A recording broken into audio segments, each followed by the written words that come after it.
Secretary General. Head number 31, Ministry of Fisheries.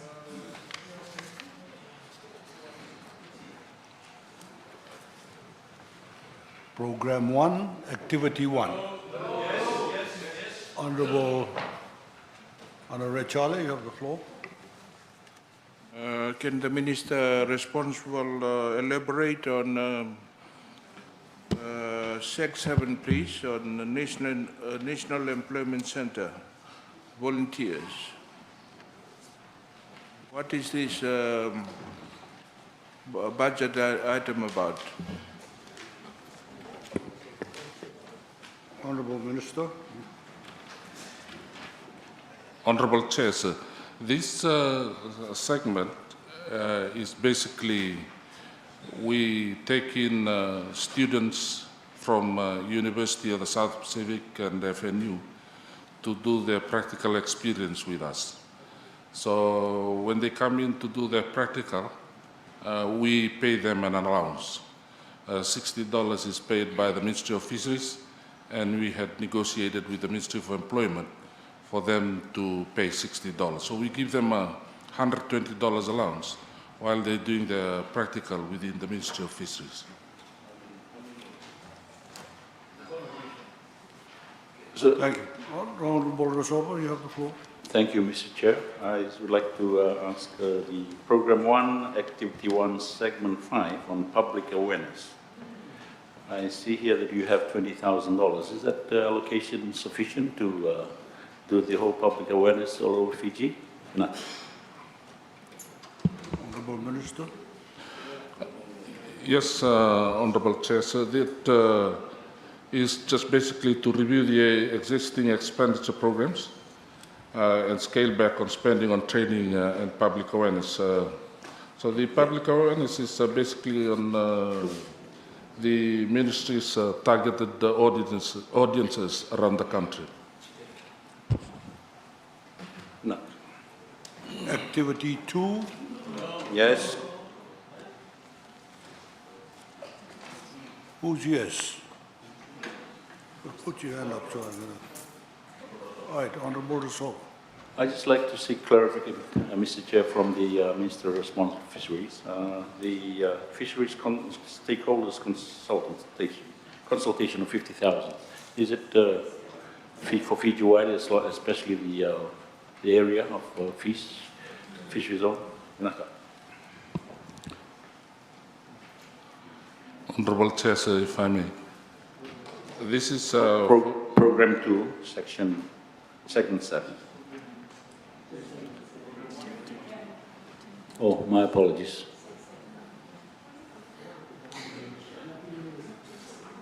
Okay, well, on Segment 1, I'd just like to see the, there's aid in kind. We're on Activity 2. We're finished with it. Oh, well, okay, Seg 7, sir. Nothing. Right. 6, 7, yes. What about it? I would like him to just give clarification on the fisheries stakeholders consultation of 50,000. Is it enough to cover Fiji-wide? Vinaka. Honorable Minister, you have the floor. Honorable Chair, sir. This is basically for rural fishermen skip and Ngoli owners and the fishing industry consultations around Fiji, including the maritime islands. This amount is sufficient enough looking at the previous years that we've carried out consultations. Thank you. Honorable Andi Lithian Johnny Barabi first. Thank you, Honorable Chair. Activity 2, Seg 4, data link rental, 79,583, 79,583.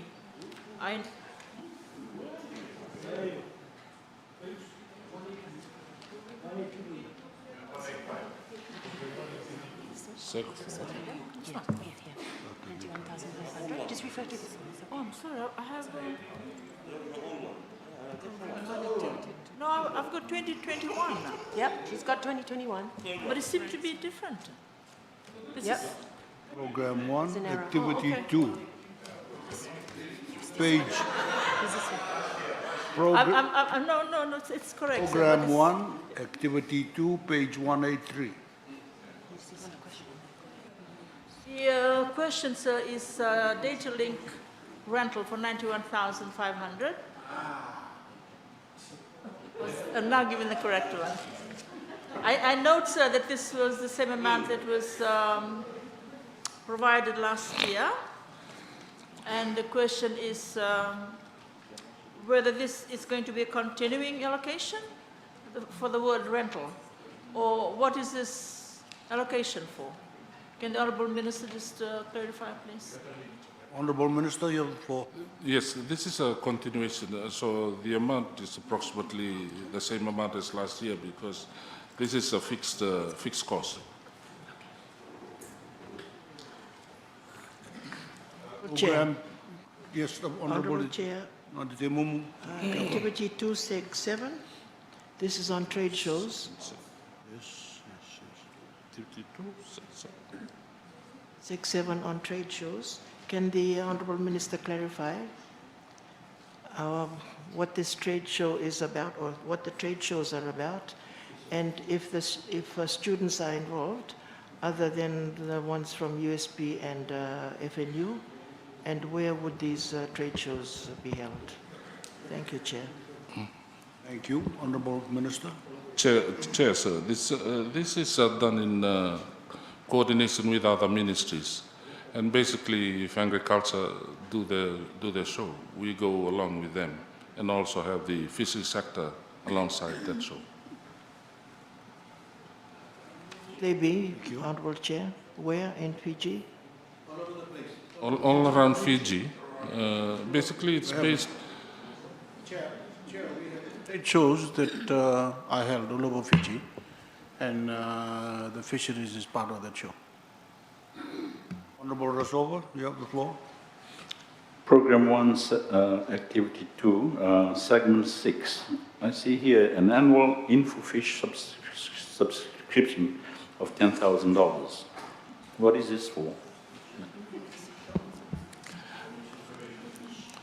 Thank you. Through you, Honourable Chair. This is an international organization that is based in Thailand, in Bangkok, under the United Nations. It is an organization for marketing information, technical advisory services for fisheries products in the Asian and Pacific region. Thank you. Program 2, activity 1. Honourable Tigandondua. Thank you, Chair. Chair, under 6.7 there is an allocation of 180K for a feasibility study for compliance and enforcement. There was 200K allocation for the same activity in the COVID-19 budget. Could the Minister please just clarify how this works? In terms of feasibility studies on the same issue are done annually. And does the Minister hope also to table some findings of this feasibility study for compliance and enforcement in the House at some point in time? Honourable Chair, I'll answer the first query first. This is a payment basically on administration of this exercise. This is salaries and FPF for 7 project officers engaged in the ministry to monitor and enforce fisheries legislation and administration costs. These studies will come in the National Fisheries Report that will come through to Cabinet and later to Parliament.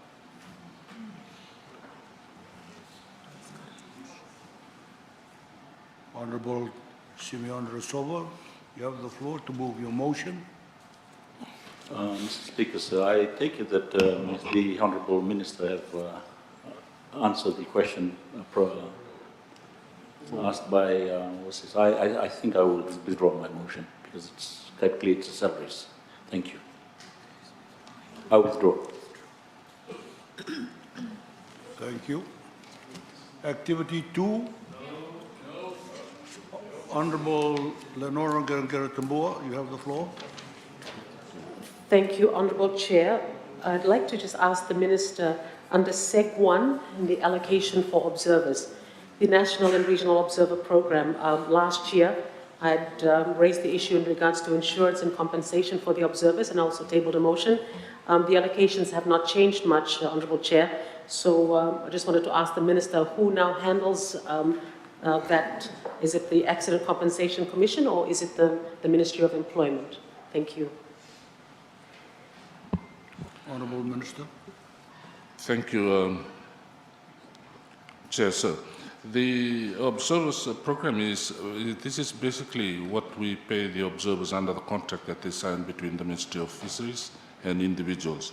If there's any issues such as been raised by the honourable member, it will have to go through the normal governmental agencies that deal with those complaints.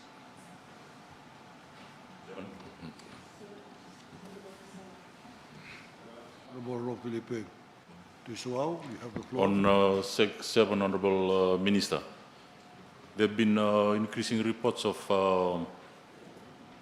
Chinese fishing fleets covering Pacific Islands, Pacific Ocean and other areas recently in the last 2 months or few weeks.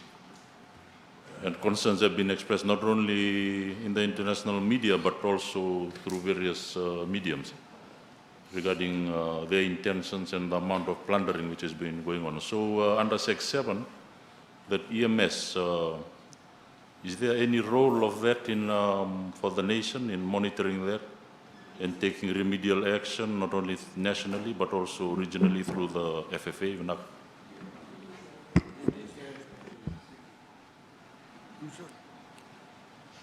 Honourable Minister, you have the floor. Chair, sir. This EMS system is basically fitted on all our ships that are licensed to fish within our EEZ. The overall responsibility of monitoring is under FFA.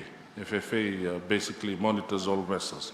So if there's any fishing vessels within Fiji, we'll automatically know that a fishing vessel is in Fiji, because we will be informed, and we also have a working relationship with the Navy, which has a monitoring system. So we have 2 check systems. One is basically in Honiara, and one is with the Navy. So we know every vessel that enters and leaves the EEZ in Fiji.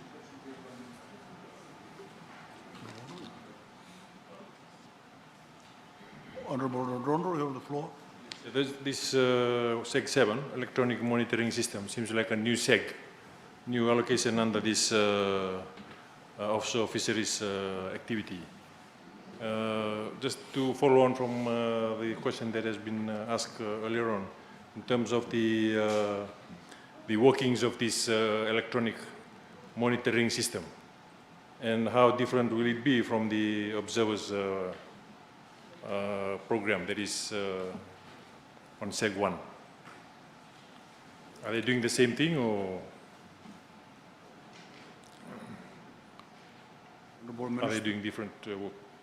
Honourable Chair, sir. EMS was basically a United Nations funded through the FAO. This basically means that every vessel that we have has a monitor on board the ship. That monitor basically watches every activities that they carry out on the ship, from when the fish is caught until it is processed and put in freezers. The monitoring by our observers is basically on board to make sure that there is no one on board that ship that will work and try and divert the attention of those electronic monitors that are positioned on our ships. Thank you. Activity 3. Who's yes? Honourable Avoka, you have the floor. Chair, SEG 8 on Fisheries Research and Conservation Program. I spoke about the need to lift a ban on the BDM, Abyss demur, and I know it's happening, and the Minister has indicated to me that there will be some consultation with the Golingoli owners before the harvest starts. Can the Honourable Minister give us a timeline on when harvest can really start, given the times you live under, the need of the people to to harvest this, Honorable Minister? I have given the Honorable Prime Minister the program. Maybe he can answer that. I don't have a copy at the moment. Well, thank you. Work in progress, Chair. We really don't know what time we're going to come up with. Oh, Honorable Chair, that's very disappointing for the many people. It's who not are looking disappointing. forward to There had been no harvesting of beech timber for the last so many years. They can wait another month or two. Times are different now. People need money. People need something on the table. That's They why lost we their are job. lifting the ban. Go- Give us an idea on when it's going to happen. We will let you know when we're ready. Is there an assistant minister who can answer that? PM doesn't seem to have any idea what's happening. The Prime Minister, I'm telling you. Honorable.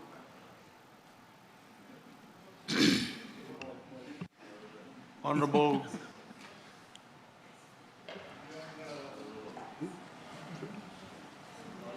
No, so. Honorable Chesisokun, you have the floor. Thank you, Mr. Chairman. I just ask the Honorable Minister if he can update the House on the status of Makongai. I've seen the Makongai Mariculture Development Center on the maintenance work that is supposed to be carried out at Makongai, including the jetty. Thank you. Honorable Minister. Honorable Chair, sir. The development at Makongai is basically after the whole station was devastated by Cyclone Winston. It had costed the government around about $6 million to rebuild the whole station. So the ongoing work is basically to improve on the infrastructures around Makongai, including the wharf and all that. That was also included in the damage. We are developing Makongai so that we can develop new fisheries development in finfish, or the coral fish, that we can try and rehabilitate and put them back into the wild.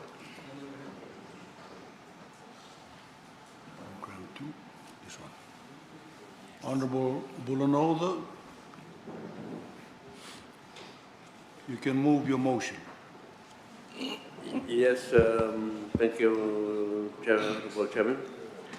My motion really is in two parts. Activity 3, 4 on Ndurlulo on Makongai Research, Alwa Research, and 10 Total Development Center, Pearl Oyster Research and all that. I move the motion to double the expenses.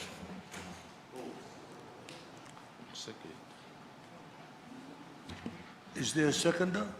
Yes. You have the floor. Thank you, Chair. It is important that this research are carried out properly, and we need to uplift the standard of research, particularly for in fisheries here. This is the area where we can have comparative advantage. What we can invent here in Fiji is our export to overseas. So it is important that we provide the resources, particularly the funding, to upgrade all those research areas in Ndurlulo, Ngaloa, Makongai, and so on and so forth. But it is important that we upgrade our research here and find our various things for export that we can have a comparative advantage on. Thank you, sir. Honorable Minister. Honorable Chair, sir. There's so much we can absorb into the existing infrastructure and the way we work now.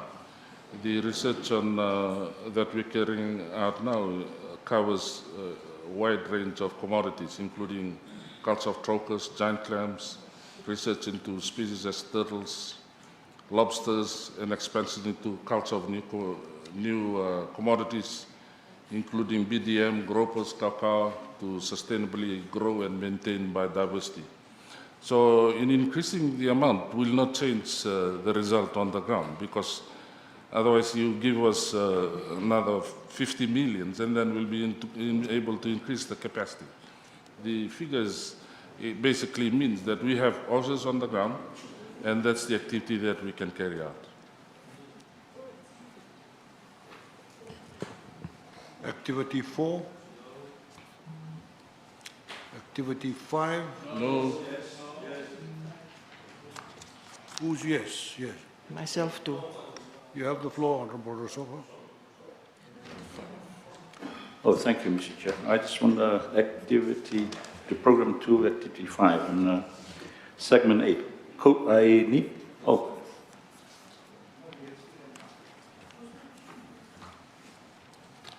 there is a program 2, activity 5, segment 8. I'd like the Minister responsible for fisheries to explain on coastal fisheries development, where you have about $772,000. Enough.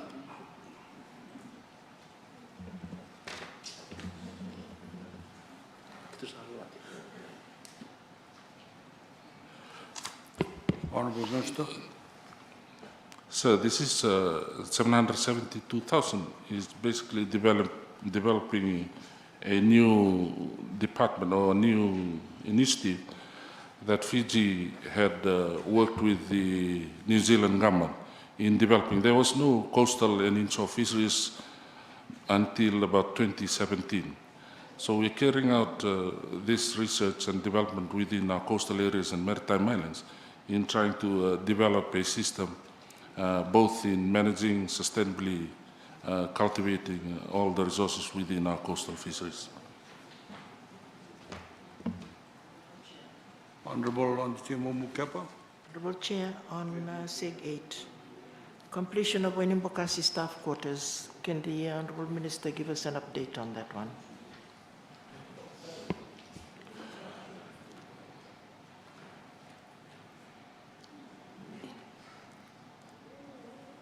Honorable Minister. Honorable Chair, sir, this is completed, and basically the amount that is, it has been opened, I think, last month. The amount that is outstanding is just to pay off the balance of that building. Honorable Bulitavu. Thank you, Honorable Chair. Just SEG 8 on the preparatory works for ice plants at Waninganru and Koro, $50,000. The preparatory work, when that will start? And what stages of that preparatory work have we reached?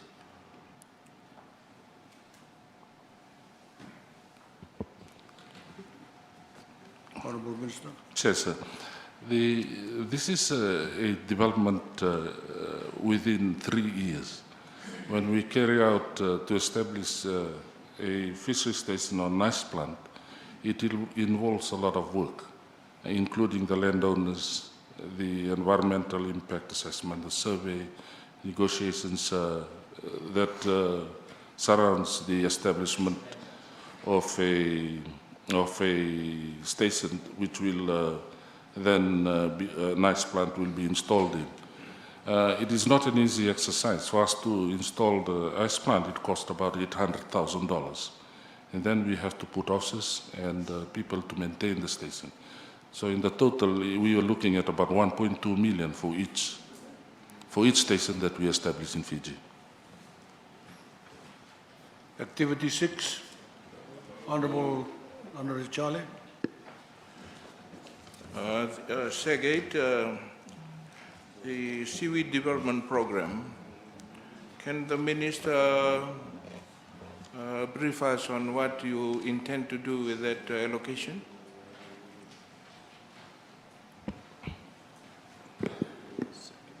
Honorable Minister. Thank you, Chair, sir. The amount will be looking at the existing farmers that exist now. Some of them have dropped off the line, damages during the cyclones. We need to re-establish and assist them. It is opening new farms that we can develop. This covers the 4 divisions within Fiji. So we have carried out extensive work for seaweed farms. So basically, we'll continue on in the next financial year. Honorable Adileti Anjorabari. Thank Thank you, sir. SAG 8, ongoing construction of multi-species hatchery in RA 417766. Can the Honourable Minister please advise the House as to whether this will be the last allocation to complete this construction of the hatchery, and what types of species are being considered for this hatchery? Thank you, sir. Honourable Chair, sir, the Damboni, the multi-species hatchery in Damboni, was totally destroyed by Cyclone Winston. We have not been able to rebuild the station, but we have been able to rebuild the activities within the station. So basically, the money that we are getting, we've carried out extensive work, groundwork, on the fisheries development at the moment. We have 4 fin species that are being developed there, plus shrimp. So shrimp, and we have ndonu, gropa, and we have milkfish, and we have rabbit fish or nunga, which we develop, and kanade that we have now developing. So basically, that is now actively being grown in Damboni.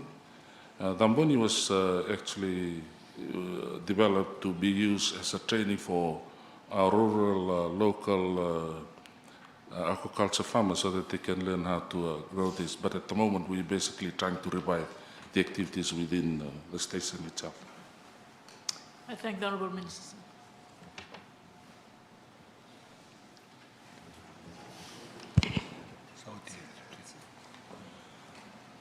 Honourable members, we will now vote on the motion that head 31 be increased by 995.7 in program 2, activity 3, seg 4 and 8 with respect to researches. Those in favor say aye. Aye. Those against say nay. Nay. The nays have it.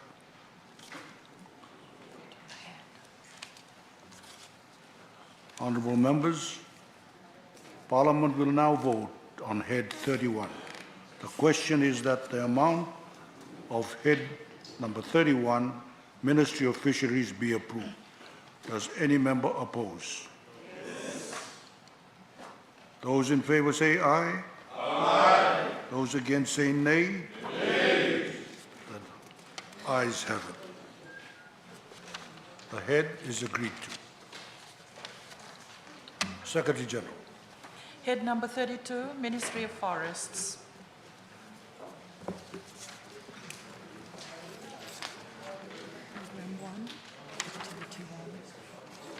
Program 1, Activity 1. Yes, Mr. Chairman. Honourable Andre Charlie. Can the Minister clarify at Seg 7 on information technology operation support, will this be outsourced or is it going to be carried out by a government department?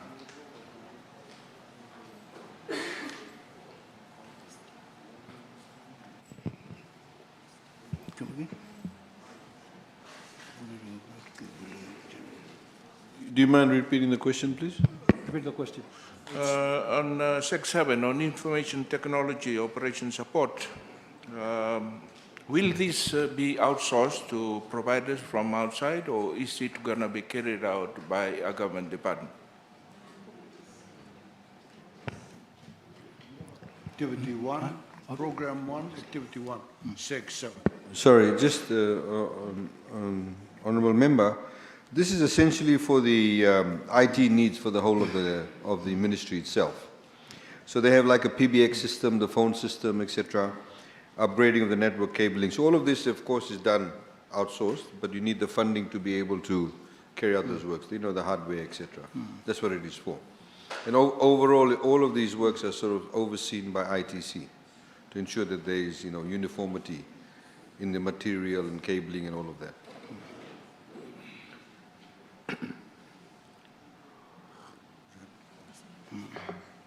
Honorable Bosanimbola.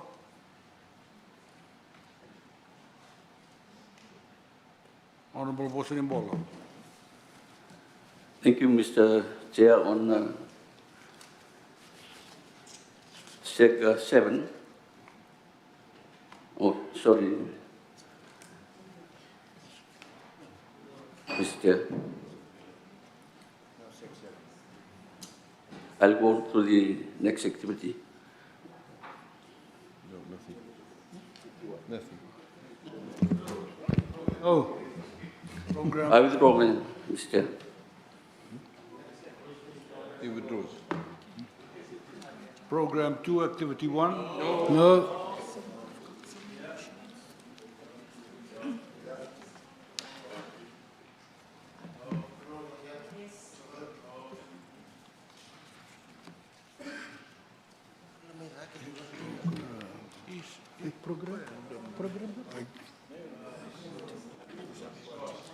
So on, I give the floor to the Honorable Bolunaoda to move. yeah, well, Chair, motion. thank you. On program 2, activity 1, sec 6. Huh? On item on forest subsidy on value-adding machines, 50,000 there, but I'm proposing additional $150,000. Why? That's Why? my motion. Is there a seconder? Motion. Honorable Udo, you have the floor. Motion. Thank you, Honorable Chair. The reason of the why behind this is that we need to increase production in furniture making and so on, so through these small machines here. And we need to provide incentive motivation for them, particularly in financing area, for people to enable to go into business in small businesses, particularly from mahogany pine industry, mahogany industry, and also in timber industry. We need to improve, add more machines into that. Thank you, sir. Thank you. Activity 2. No. Honorable Gerengera Tambua, you have the floor. Thank you, Honourable Chair. I'd like to ask the Honourable Minister, in Seg 7, there is an allocation for $500,000 under reducing emissions from deforestation and forest degradation, in brackets World Bank. This has been reduced by $1 million from the COVID-19 budget. Could the Honourable Minister please update us on this reduction and why, please? Thank you. Come again? Which program? Program 2, Activity 2, Seg 7.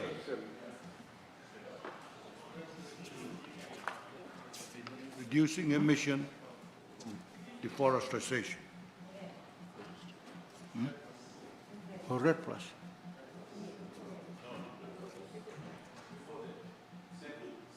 Seg 7, Red Plus.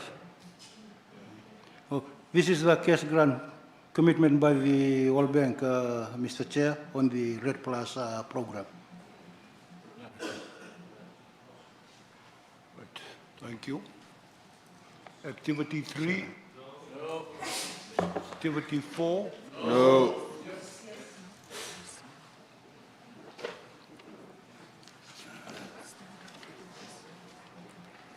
Activity 4. Activity 4. Chair. Sorry. Seg.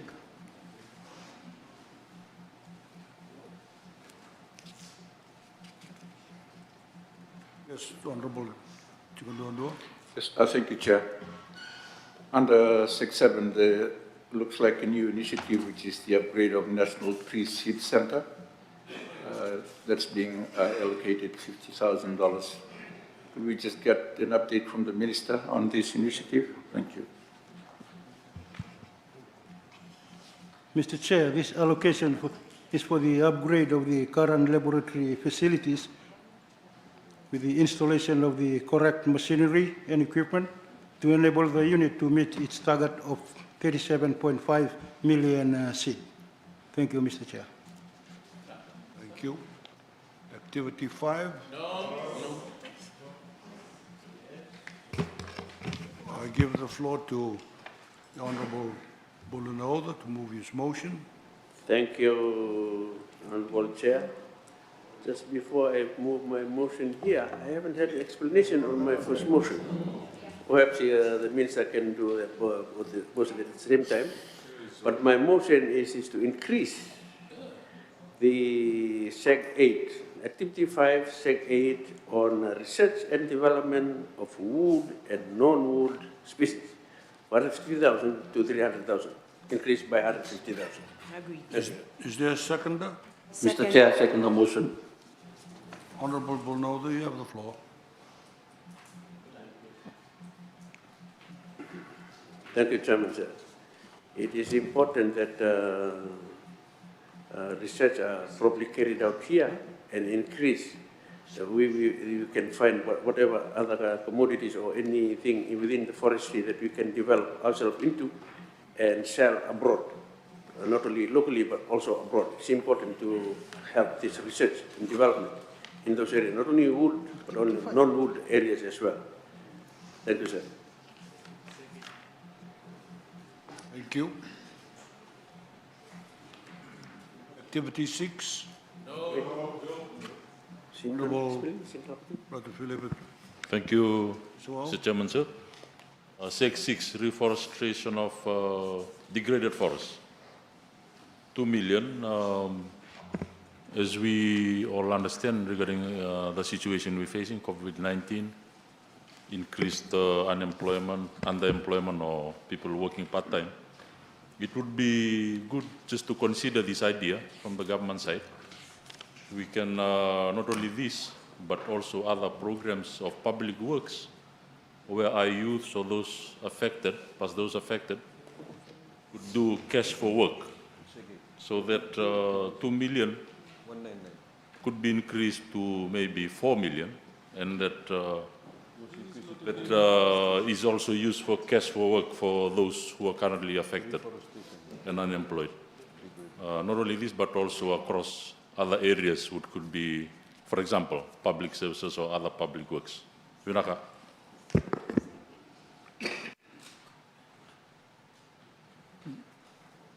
Activity 7? No. Honorable Honorary Charlie.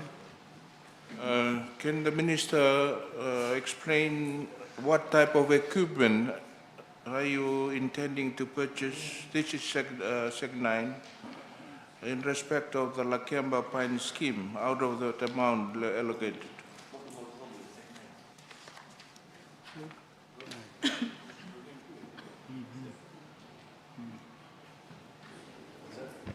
Program 2, Activity 7, Logging machinery. Seg 9.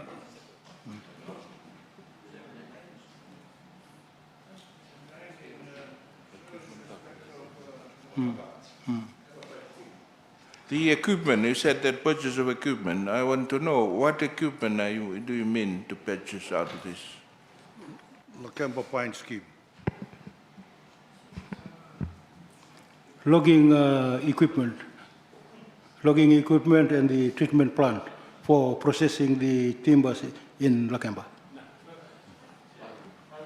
Honorable Ratunaingama, Honorable Abu. I thought you were going to do that and then jump on to the next segment, sir. So I I'll wait thought- for the next segment, sir. I thought you were going to say that on my behalf.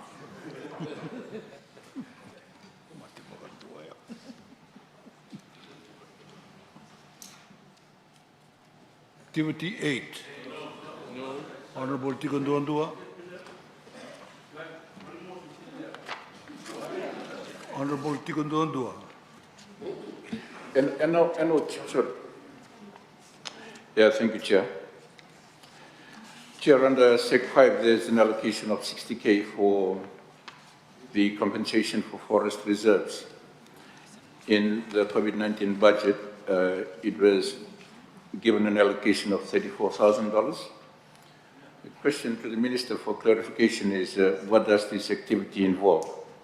And could the minister just update the House on it?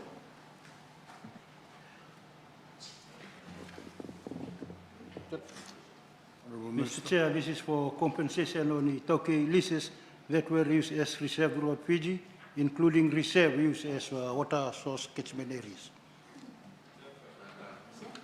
Honorable Ratu Nangamalal Balau. Thank you, Honorable Chair. On the same SEG, sir, SEG 5 on boundary delineation, I was going to ask the second limb of that one as well, is regarding the compensation, but that has been answered by the Honorable Minister. But on the first limb, sir, will there be, I declare my interest as well, regarding the Forest Reserve in Taveuni, will there be a redefinition of the reserves in Taveuni, since part of it has been taken up by the water catchment for the hydro? Thank you. Mr. Chair, this is for Forest Reserve boundary monitoring and evaluation operations, which include awareness and forest resource owners consultations.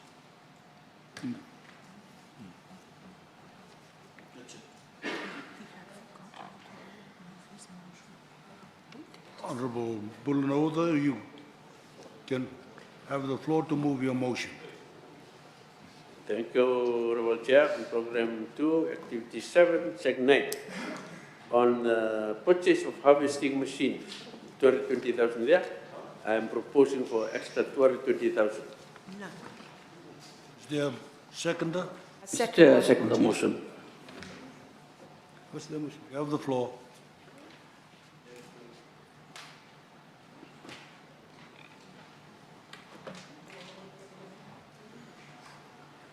Thank you, Chairman, sir. The 220,000 is too less. These harvesting machines for logs are big machines, expensive machines. You need to double it so that you can have more capacity to go do business in pine industry, mahogany industry, timber industry. So 220,000 is not enough. You need to double it. Thank you, sir. Thank you. Honorable members will now vote on the motions. The first one by Honorable Bulanoda, that head 32 be increased to 220,000 in Program 2, Activity 7, Seg 9, with respect to purchase of harvesting machineries. Those in favor say aye. Aye. Those against say nay. Nay. The nays have it. The second motion, that head 32, again by Honorable Bulanoda, be increased by 150,000 in Program 2, Activity 1, Seg 6, with respect to forest subsidy on value-adding machines. Those in favor say aye. Aye. Those against say nay. Nay. The nays have it. And the third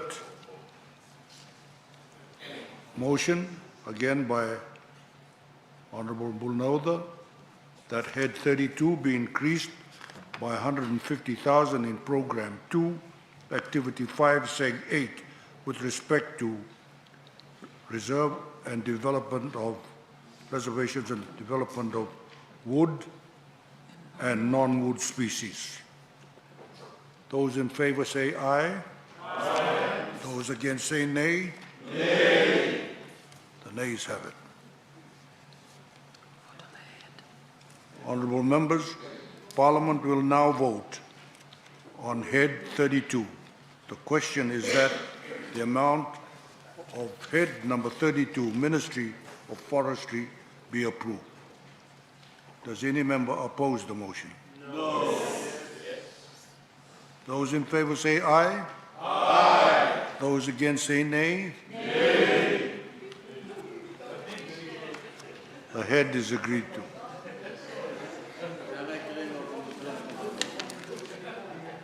Yeah, bloody thing in my ear.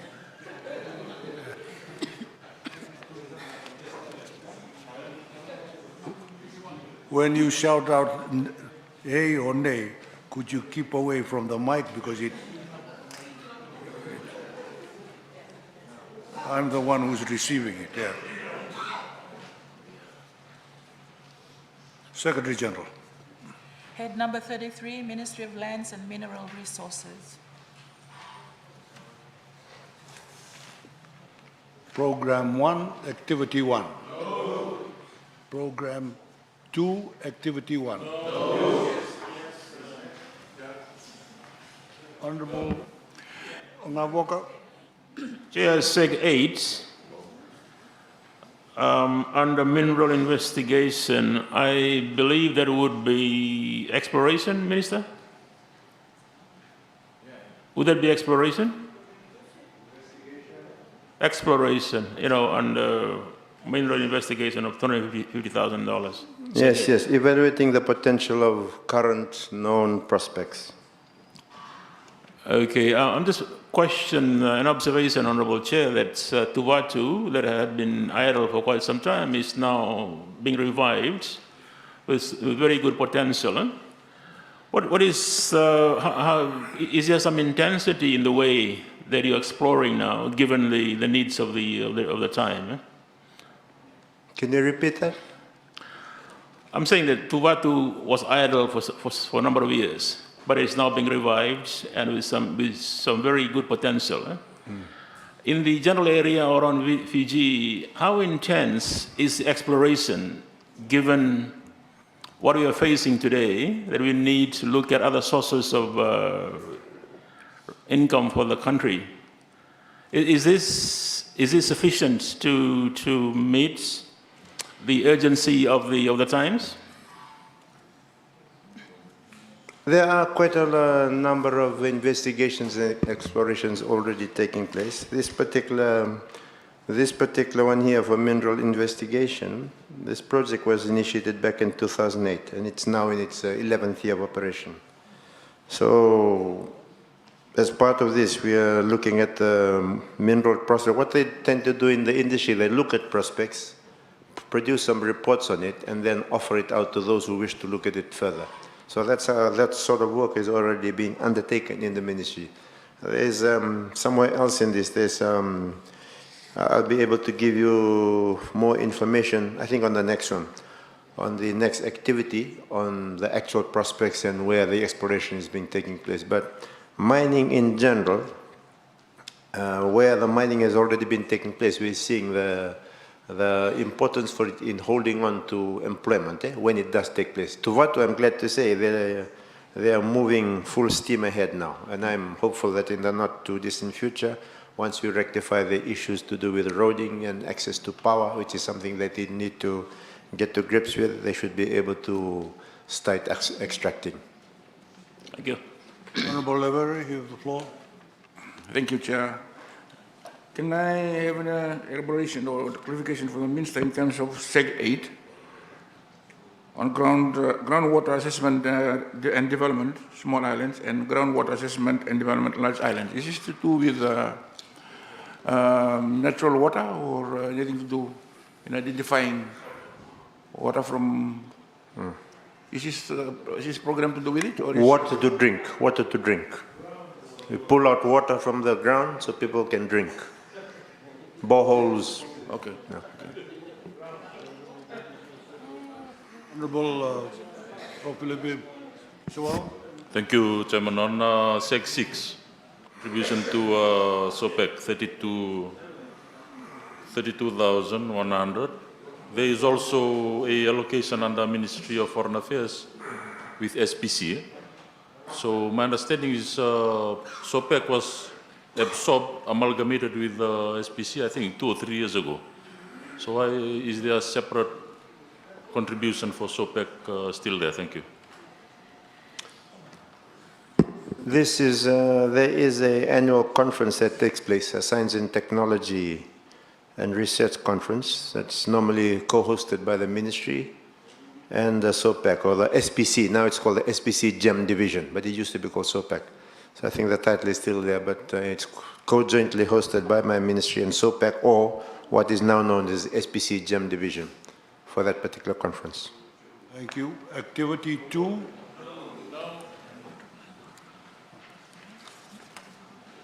Honorable Gerengera Tumbua, you have the floor. Thank you, Honourable Chair. My question to the Honourable Minister, under Seg 7, there is a new activity with 60,000 allocation for core management. Could the Minister please advise us what this is about? When companies go in one stage of exploration, they actually start drilling down and they pull out the core samples. Those samples they pull out are called core samples. So those core samples, the geologists, they have a look at it and they are required to maintain it, and then it becomes the property of the state. So managing those cores, it's a valuable asset because it gives you an indication of what's under the ground. So managing those samples, we want to have them in the Central Division, in the Northern Division, in the Western Division. So if a company does exploration and it decides not to proceed, at least the cores are still there. Another company wants to take over the prospect, they can come and have a look at it. Program 3, Activity 1. Honorable Chair Gyuri Barabi, you have the floor. Thank you, Honourable Chair. Seg 4, reversion of government lands, Schedule A and B for 222,000. Can the Honourable Minister please inform the House more information on this reversion of lands? Is it being reverted to state land or reverted to native lands? Reversion of government land, Schedule A and B? Yes. Okay, yes, it's being reverted to Itoke land. Some of these lots of land, however, when the lots themselves have a mixture of state land in Itoke land in lots. So before you revert it, you have to do the survey so you can cut it up. So if there's one lot here, part of it is Toke, part of state, you only want to revert the Toke bit back to the original owners of the Yabusa. So these surveys have to be done to identify out of those lots which bit is going to be reverted, which is not. Thank you, Honourable Chair. Activity 2. Sorry, sir, I have another question on Seg 7, Activity 1, Crown Land A rental for 50,000. Can the Honourable Minister advise the House as to how many leases are being issued for this rental income? And what's the total land area that is being leased out for this $50,000? Thank you. This Schedule A rentals, Schedule A rental. Okay, this is just the money that's set aside for the operational works when you are looking to revert those Schedule A lands. Maybe all the works that the ministry, the officers do in carrying out that reversion of those Schedule A lands. Thank you. Honorable Ratunai Gamalal Balabu, you have the floor. Thank you, Honorable Chair. Seg 7, sir. Second limb on lease arrears task force, $80,000. I seek some clarification from the Honorable Minister regarding this particular issue. It's very costly to service arrears. These are contractual obligations, and it's going to cost the government another $80,000 to service it. Can we have some clarification on that particular task, sir? Honorable Minister. Collection of the lease money has been a challenge for this ministry over time. So in order to address it, rather than just wait for people to pay, they've had to set up a task force to actually go out and try to collect the money. So this money that has been set aside here, and there are KPI targets that are set aside for all of our divisional officers to assist in the collection of the arrears, money from many years back, so, or previous years that need to be collected. So this provision caters for all the activities involved in the collection of arrears from previous years, such as the engagement of project officers. Sometimes you have to engage specific project officers, payment of allowances, accommodation, and even traveling costs. The allocation has been reduced, but we are looking to be smart in the way that we do it so we can collect more of those arrears so that money can come into government and use for the various projects that government needs to undertake. No, I think the money that is collected is more than the expenditure that is being used here. Yeah, arrears are in the millions. Activity 2. No. Activity 3. No. Activity 4. No. Honorable Bulanoda, you have the floor for your motion. On, yes, Chairman, on Program 3, Activity 4, on development of state land, 300,000 there. What seg? Seg 8, development of state land, $300,000, proposal for extra $300,000. Thank you, sir. Is there a seconder? Honorable Bulnauda, you have the floor. Thank you, Chair. It is important that all these class state lands that need to be developed and put into the market and to help in the development of our nation, particularly in the Western Division. There are plenty state land there that are still vacant that you need to develop quickly and open in the open market. Thank you.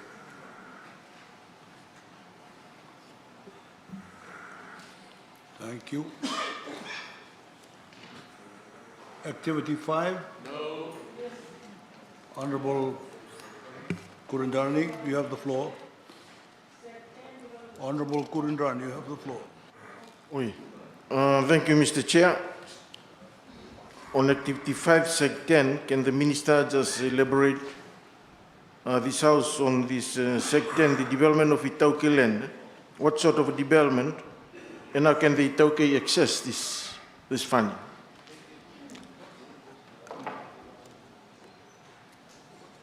Chair, for this particular land, if there are landowners that want to, and it's idle land, and it's land that is not earning any revenue, they can deposit it into the land bank. 60% of the landowners agree to that, and then this money is made available to develop that land so that the landowners can reap the benefits of selling the land or selling the lots and so forth. In the past, somebody used to come and take the land, develop it, and that person would pay some rental or lease to the landowners, but the developers themselves would get the benefits of the profits from developing the land. This allows the landowners to get the benefits for themselves. One of the projects here is the Langalanga subdivision in Nandi. Very good location, landowner has given it. This money will then be used to sell to, has been done to make the roads, electricity, water, then the landowner will get the benefits of selling those lots. Yeah, we don't take the poundage off like TLTB does. All that money goes back to the landowner. Honorable Bulnauda, you have the floor. Thank you, Chair. On the same seg, development of Tauke land, 150,000. I just need a clarification on this one. I understand there was a 10 million allocation here, which they dropped it to 1.9 million, and now to 150,000. Why is there a sudden drop from 10 million down to 150,000? Particularly in actual 2018-19, it was 1.9 million, and all of a sudden dropped to 150,000. What's the clarification? Honorable Minister, you have the floor. Sorry, just to clarify, that's a different one, Honourable Member. That's in Head 50, where different Matangalis come straight to government and they do the subdivision. This is where the land is put in the land bank. That one that we're doing, it doesn't have to be in the land bank. That can also come through TLTB. But we do the subdivision, we pay for the subdivision. This is when the land comes to the land bank. Thank you. Activity 5? No. I give the floor to the Honorable Bulnauda for your motion. You have the floor. I will draw my motion, it's been explained. Thank you. Thank you. Your second motion, Honorable Bulnauda? I hope you can find it. I withdraw, Chairman.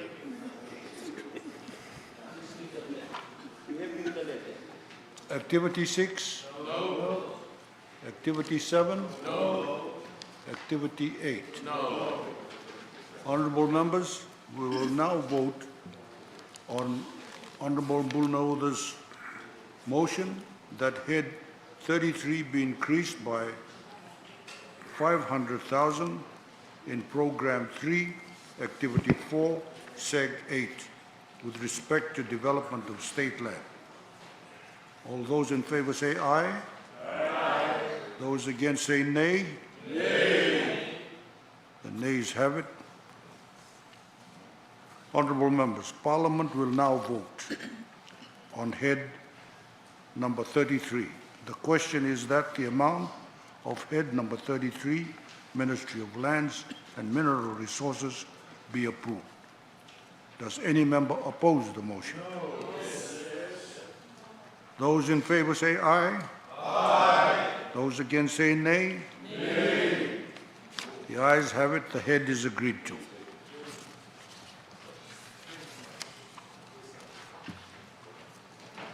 Secretary General. Head number 34, Ministry of Commerce, Trade, Tourism and Transport. Program 1, Activity 1. Program 1, Activity 1. Honorable Rofilipe Desoal. Sec 5, Board and Committee expenses. I understand this was about 40,000, so it's decreased now to 15. We provide some clarifications on that, please.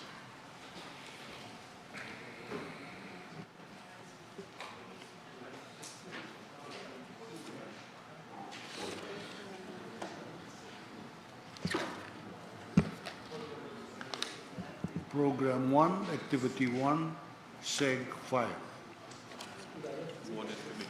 Thank you. Thank you, Chair.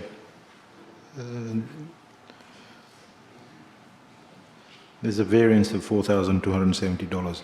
This provision is obviously used to pay for departmental committees and board meeting expenses for the ministry. And we're just putting in controllable measures to administer the expenses. That's it. Program 2, Activity 1. Honorable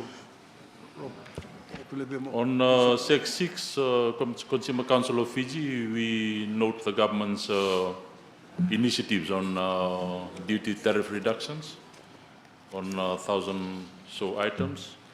And Honorable Minister of Economy had stated that in the past, when they had done that, the positive effects had not really come down to the consumers, or probably was not really obvious.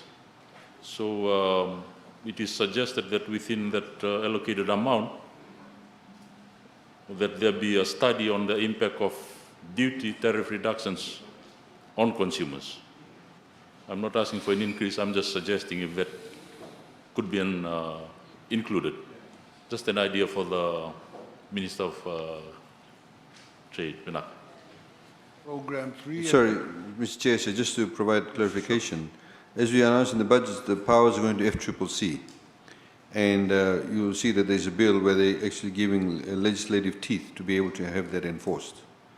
So that'll be through FCCC, not the Consumer Council. Program 3, Activity 1. Honorable Tikondondo, you have the floor.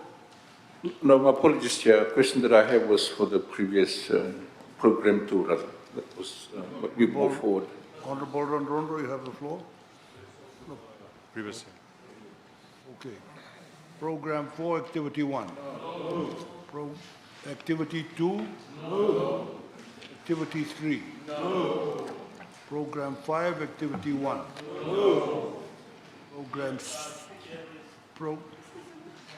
Honorable Ngavoka, you have the floor. Segment 10, if I could ask the Minister. Activity 1. Activity 1, segment 10. There is this allocation is for Tourism Fiji's marketing. And it's normally for the whole world, you know, Europe, UK, and all that. With the way things are going, you may only end up. Program 5, Activity 1. Seg 10. Seg 10. It's 225. Yeah. It's $25 million there, which is normally a figure that that comes out from the regions. They build up the marketing and it comes to 25. Yeah, I'm just wondering how we will progress with this, with the way the borders are closed. If it reopens in October, November, and it'll most probably be just our neighbors, Australia and New Zealand, if it comes to that.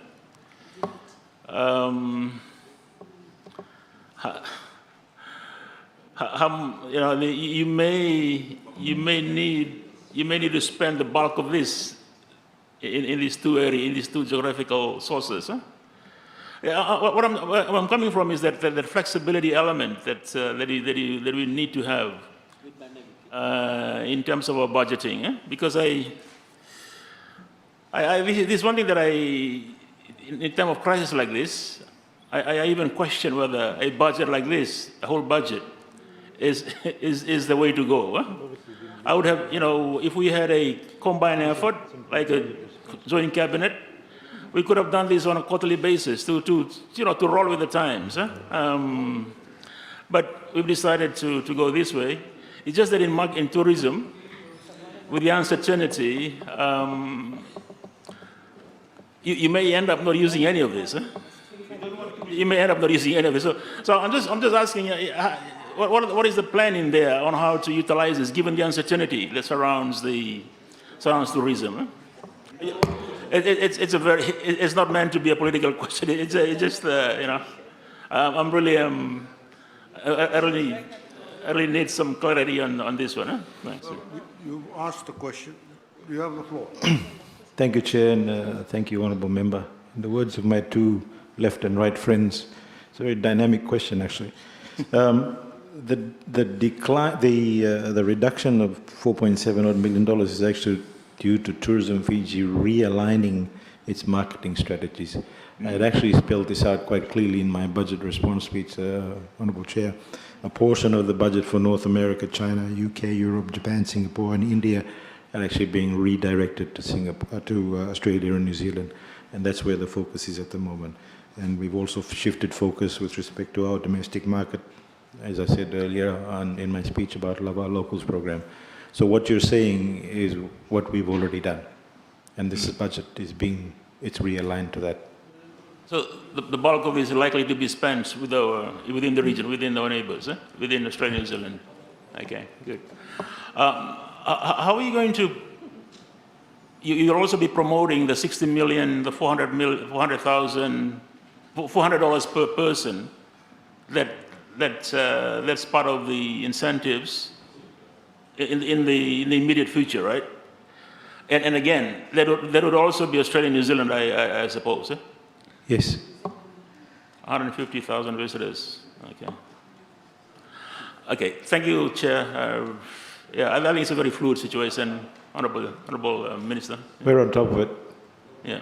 Thanks. Program 6, Activity 1. Honourable Bulitau. Yeah, on Seg 10, on the YES program, Honourable Minister, the 120,000, that's for Young Entrepreneurship Scheme. How many applicants do you anticipate from this amount? And how has this progressed? Given that whether a performance review or whether it's attractive, given that this is a COVID-19 response budget, and as you've said, this crisis, we need to develop opportunities, but this is opportunities for young people who want to become entrepreneurs. Probably this is an area we should focus on.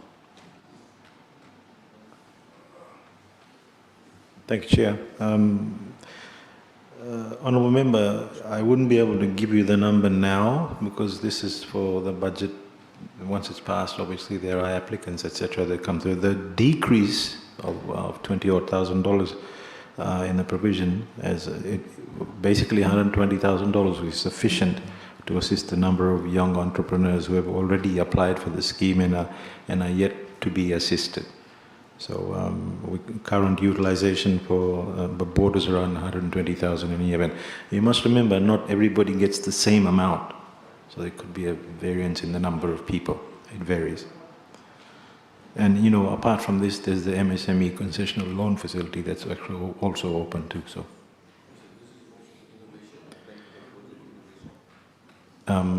Yes, I've just been reminded, it's also for innovation and bankable projects. So, it's a good initiative. You should apply.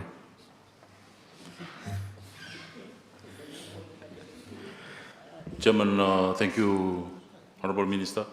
On Seg 7, SME, just a question on previously in the budget, we used to have MSME grants, 1,000. Yes. So will that be brought back soon or maybe in the near future? Thank you. That's not budgeted for. The only remainder part of that is the monitoring that goes on with the current recipients. Program 7, Activity 1. Honorable Leonora Gerger-Tambua. Thank you, Honourable Chair. My question to the Minister is in regards Seg 6.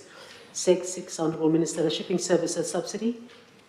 We know that this government subsidies for the servicing of the 9 routes to the remote islands or uneconomical routes. Just because of the public concern about safety, cleanliness, timeliness, could the Minister please explain the transparency of how the subsidized routes are tended for and awarded, and also just to ensure the public that their money is being put to good use and as far as reliable shipping services? Thank you. Thank you. Thank you, Chair. This allocation caters for 10 uneconomical routes, which includes Upper Southern Lao, Yasa Yasa Moala, Northern Lao, Yasawa Kandavu, Northeast Vanuatu, Ratuma, and Lower Southern Lao, Loma Iviti, including, we're about to do a new, and I mentioned this earlier, the new route, which is Benga Yanuda Vatulele. And the increased amount will actually cover a frequency of services from 9 trips to 14 trips per month. And we'll also cater for 15 trips every second month for Benga Yanuda Vatulele.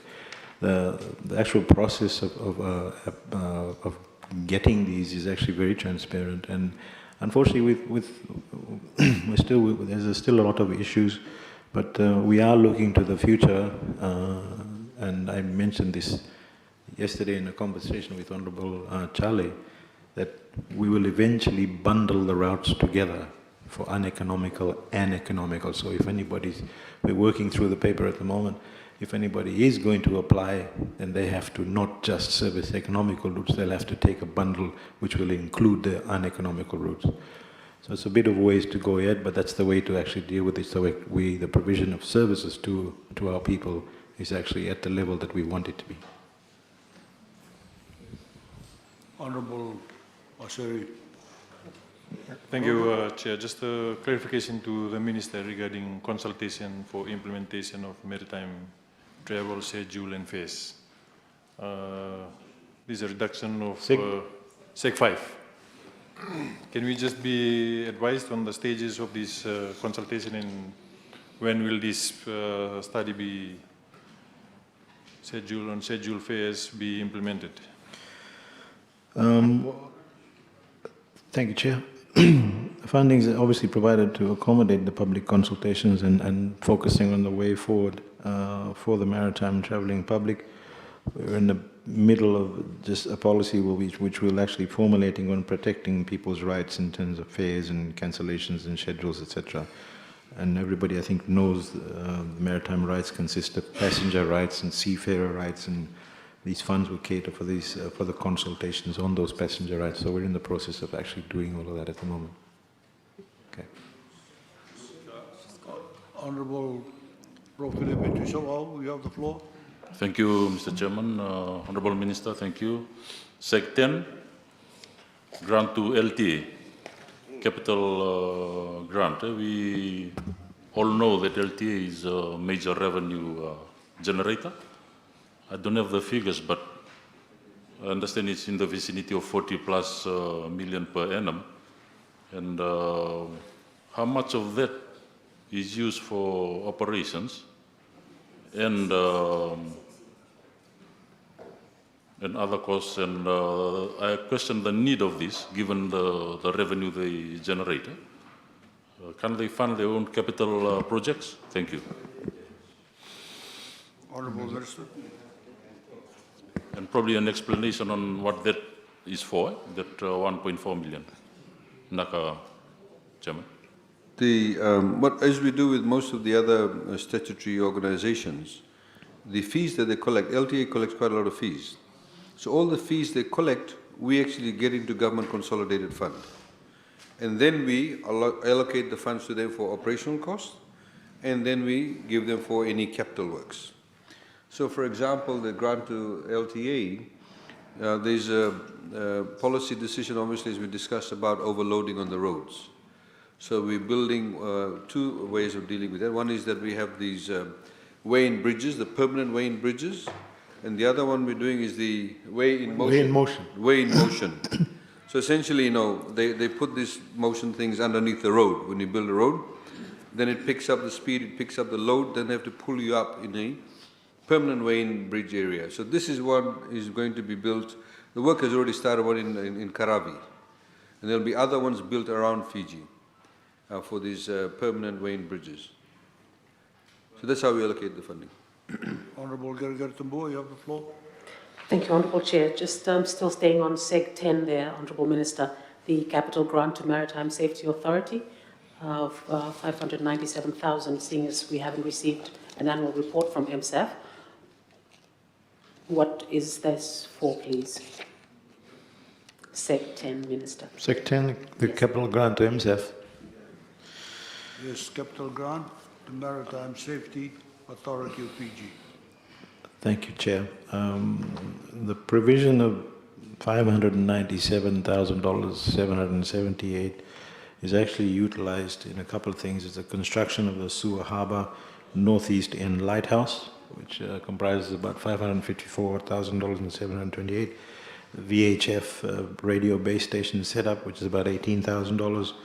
Procurement of desktop, laptop computers, about $10,000. And the SAGE upgrade norming assist accounting and vet monitoring system software purchase was about $15,000. That's what it comprises of. Honorable Linda Tambua. Thank you. Honourable Chair, under Seg 6, for the operating grant to Land Transport Authority, the amount of $20 million, just to clarify, if that includes the pay for the CEO of the LTA, which is about over $500,000. And if so, has it generated enough revenue in the last year to justify that, to cover that, noting that there hasn't been annual reports from LTA that are up to date? Thank you.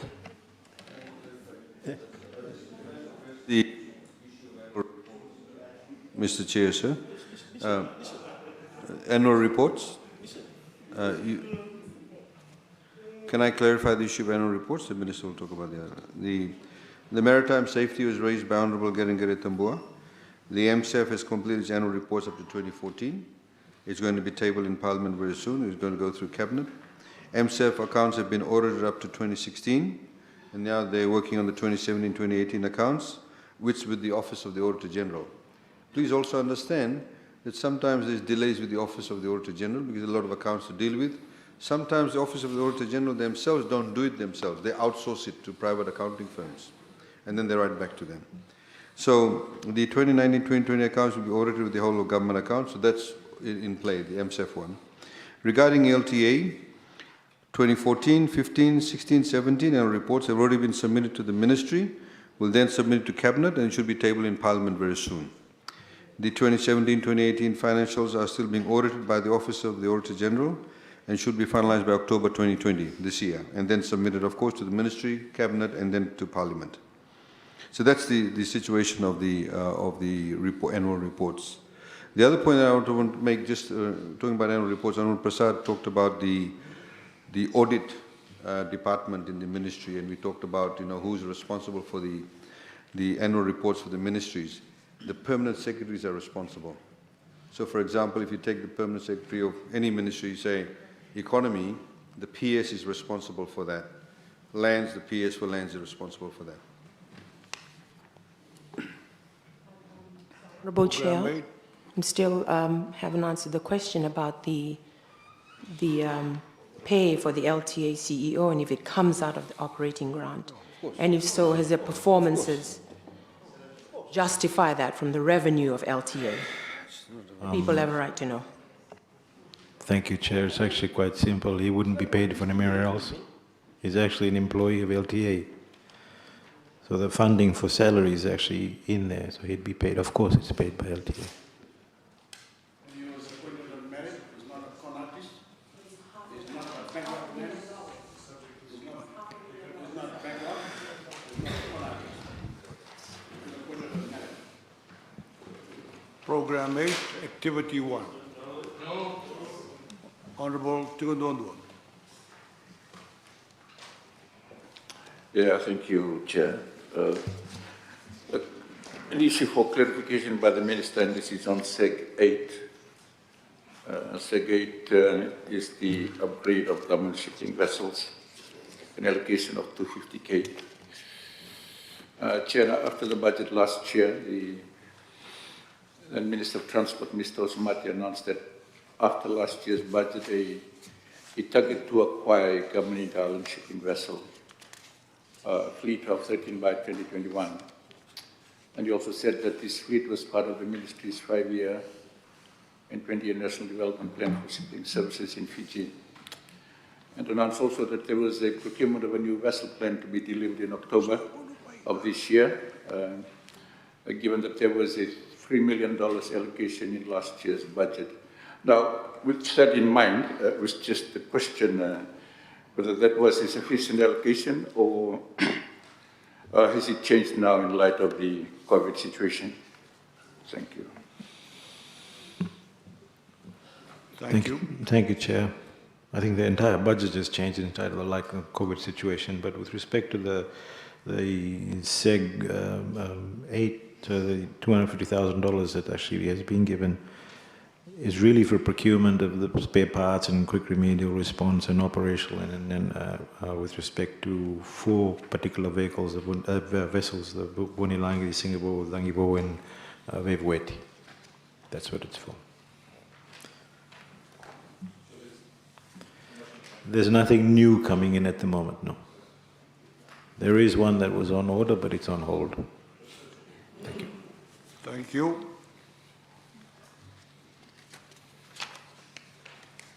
Honourable members, the Parliament will now vote on head number 34. The question is that the grant of head number 34, Ministry of Commerce, Trade, Tourism and Transport be approved. Does any member oppose? No. Those in favour say aye. Aye. Those against say nay. Nay. The ayes have it. The head is agreed to.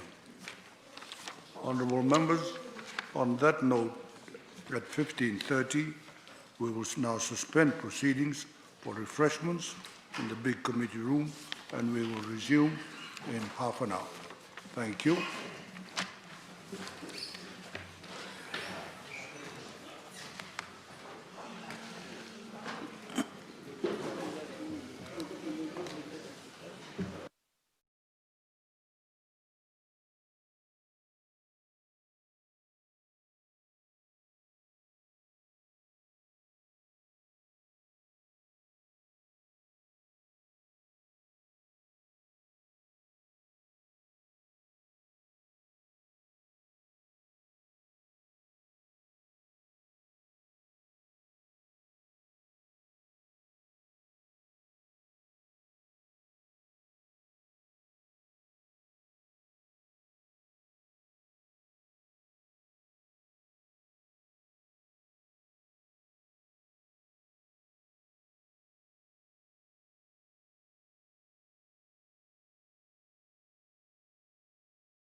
Secretary General.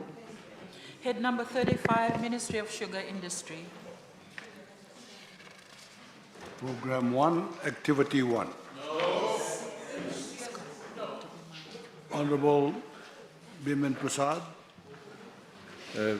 Thank you, Mr. Chairman. I have a motion there, but before I move a motion, I just wanted to raise an issue in Sec 10.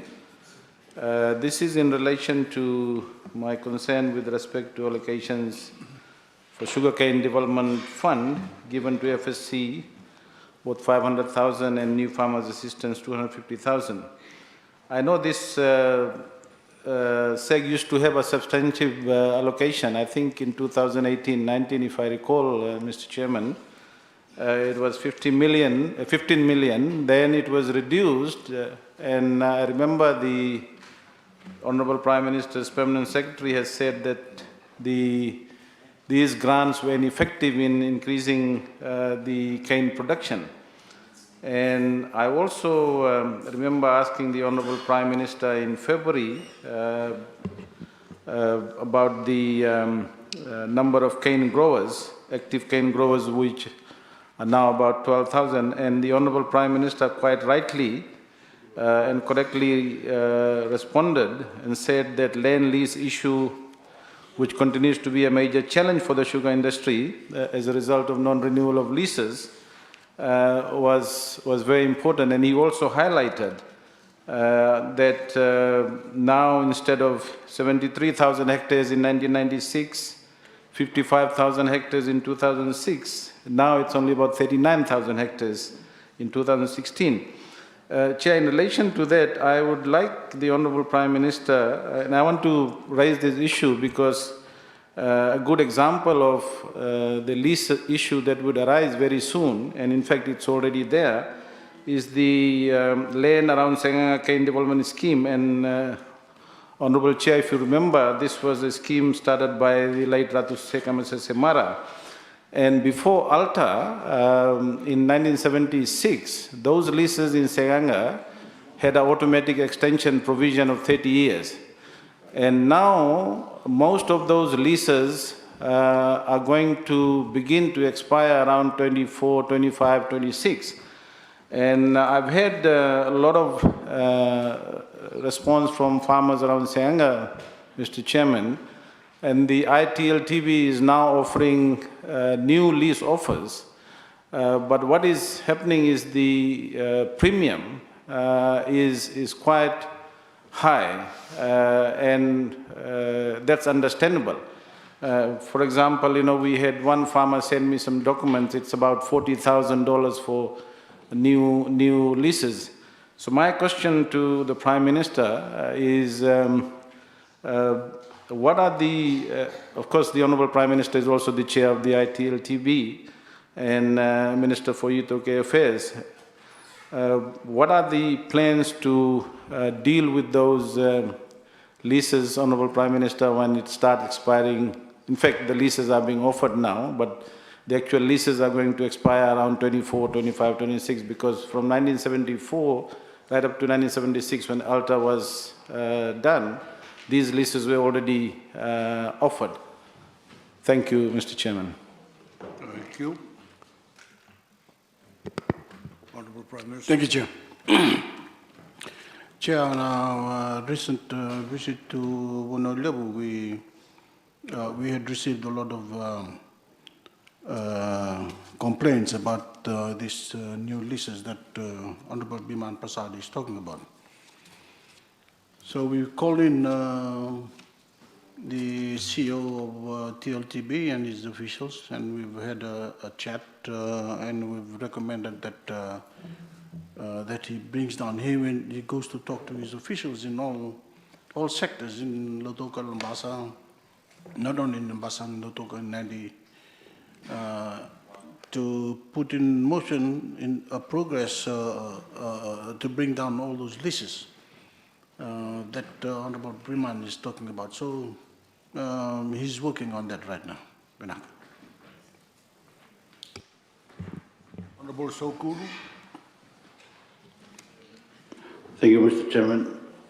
let's seek clarification from the Honorable Minister, Prime Minister on the new farmers' assistance of 250,000.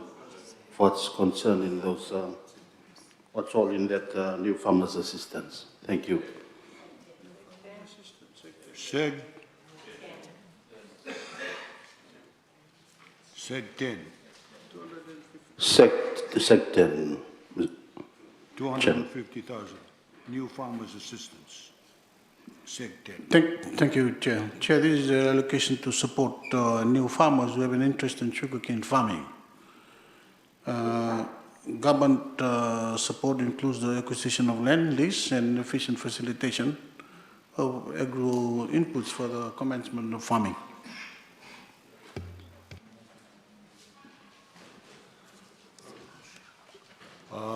I give the floor to the Honorable Biman Prasad to move your motion. Thank you, Mr. Chairman. Pursuant to Standing Order 102, I move without notice that Head 35 be increased by 20 million for Sugar Stabilization Fund in Sec 10. I second the motion, Honorable Chair. You have the floor, sir. Thank you, Mr. Chairman. Despite numerous public and parliamentary pronouncements that the government will adhere to the pre-2018 election promise of granting a price of $85 a ton, there's been a lot of confusion and skepticism from the growers after a somewhat very clear announcement by the Honorable Economy Minister to reduce the price to $70 per ton in his budget address on 17 July.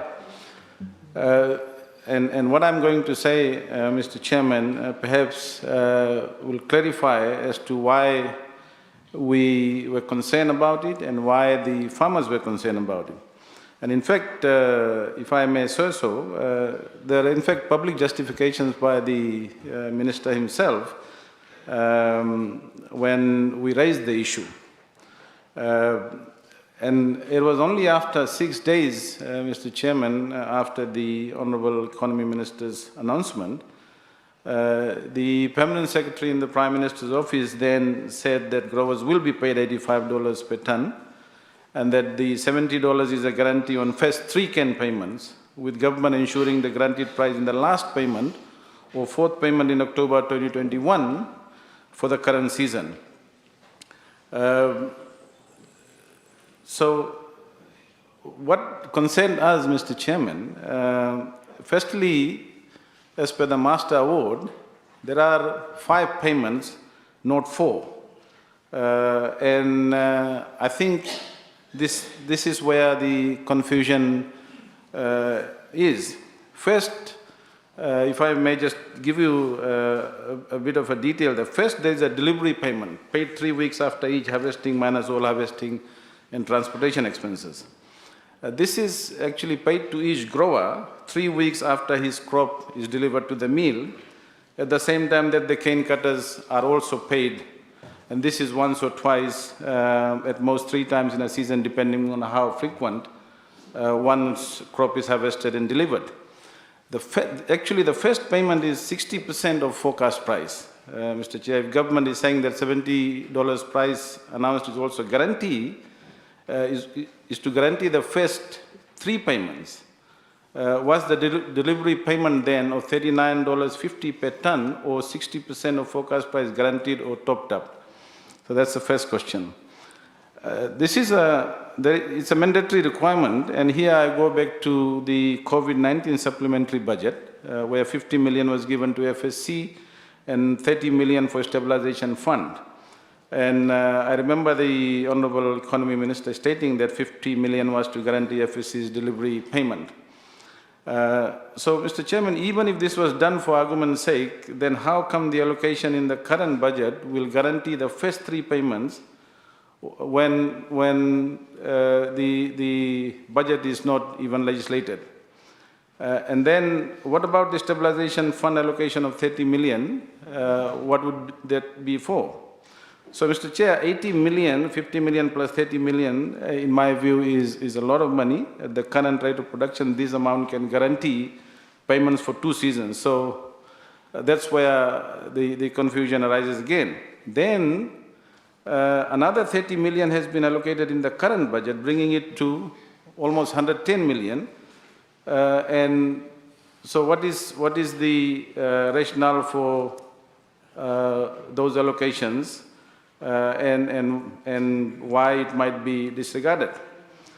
Therefore, Mr. Chairman, the explanation given both in and outside of Parliament that the current allocation is to guarantee the first 3 payments is seriously flawed, in my view, illogical, and is basically in some way shows the lack of understanding of the workings of the industry and the provisions in the Master Award. So how can the current allocation, not even approved or even if approved, will come into force on 1st August, guarantee the delivery payment paid to those growers whose crop was crushed 3 weeks later? And to make matters worse and more confusing, Mr. Chairman, you have 50 million in the COVID response budget to guarantee FSC's ability to make the delivery payment. It doesn't clearly explain what it is. And I want to, and the second payment is paid in 6 weeks after closure of the mill, usually mid or late December to significantly low tonnage. Third payment is paid before 31st March of the ensuing year. Fourth payment is made on the 31st of May of the ensuing year or just before start of crush. And the fifth and final payment, what we call the wash-up payment, is actually made, Honorable Bala would know, is made in October, which is like 16 months after the start of the season.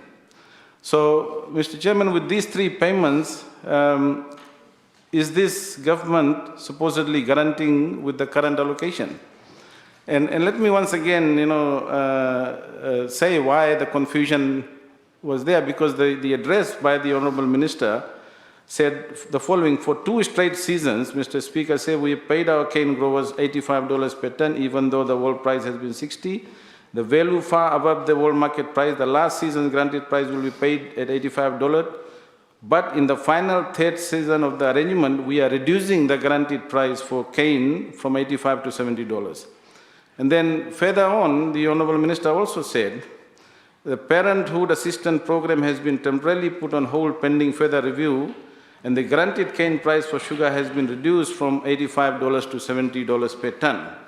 So, Mr. Chairman, these pronouncements clearly caused the confusion, and the message was very clear that the price reduction from $85 to $70 is enshrined in the budget. So the important thing is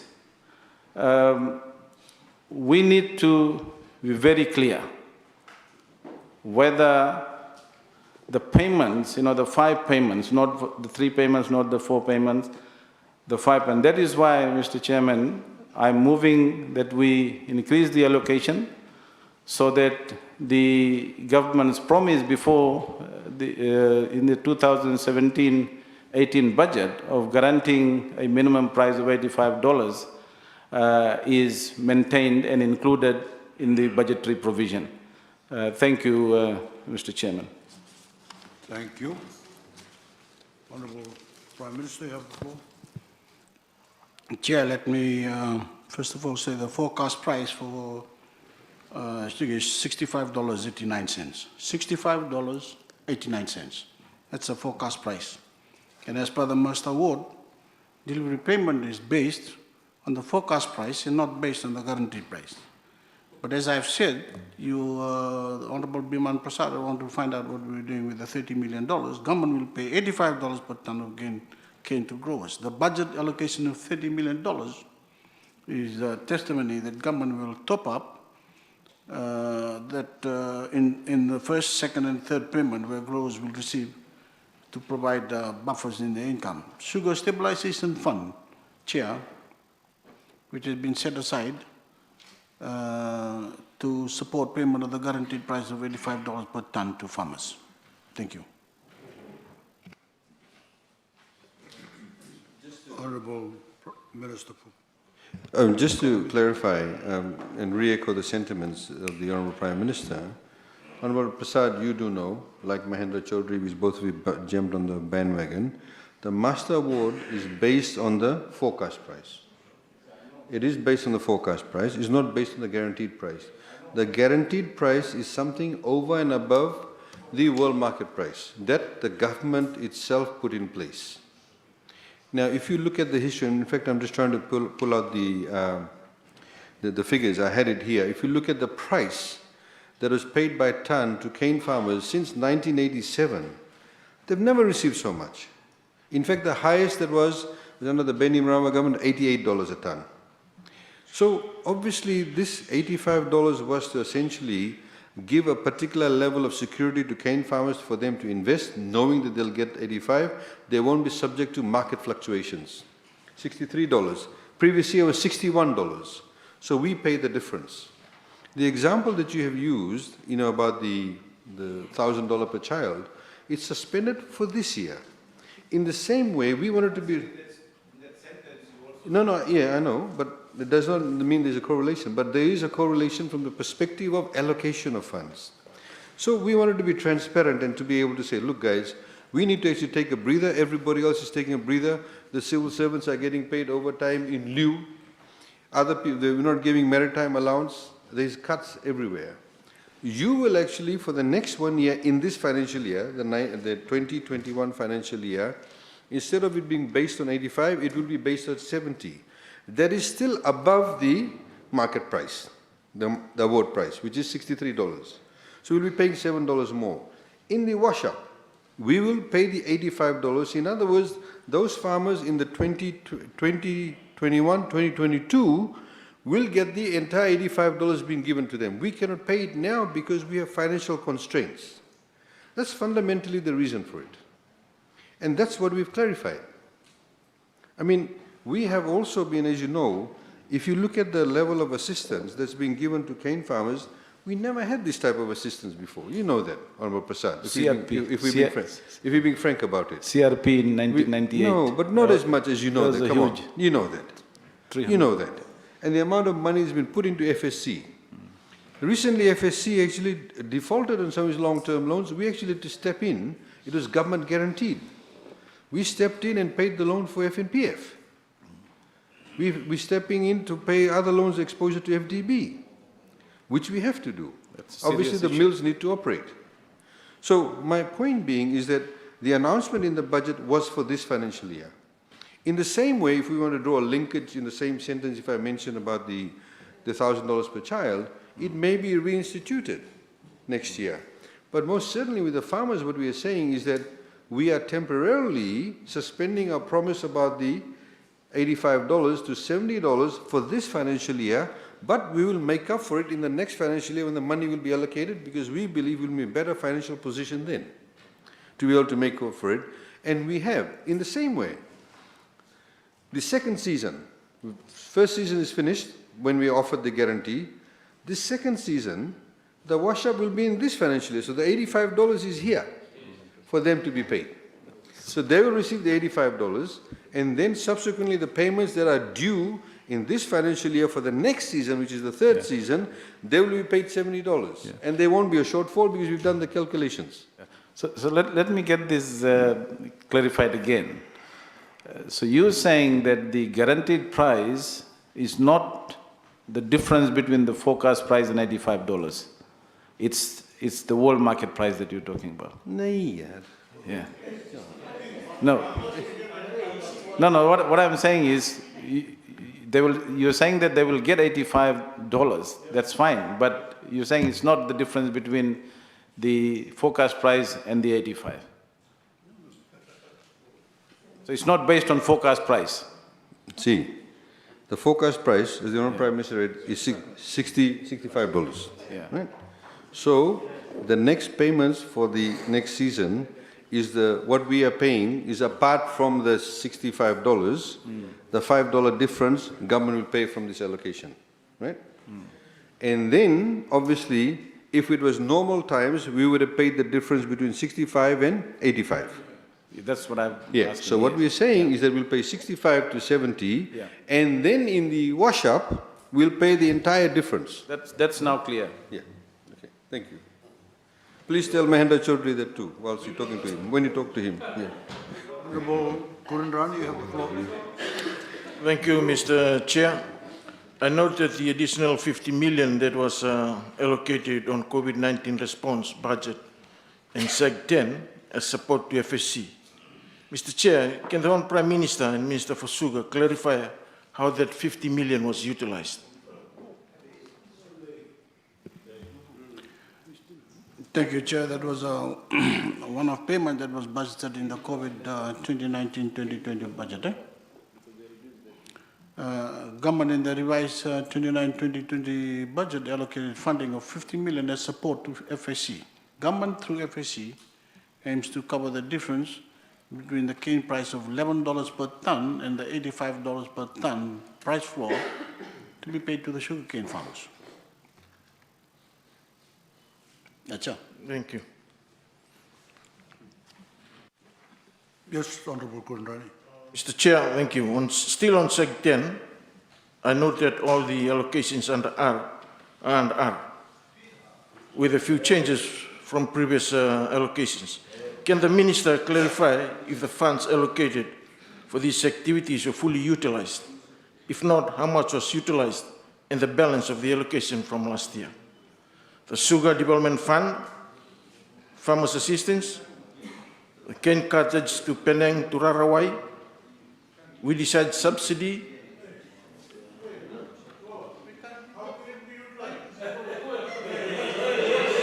This is last year.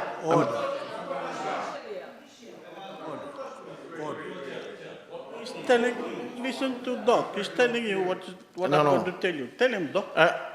It's not, I'm not asking. There you go. You understand that?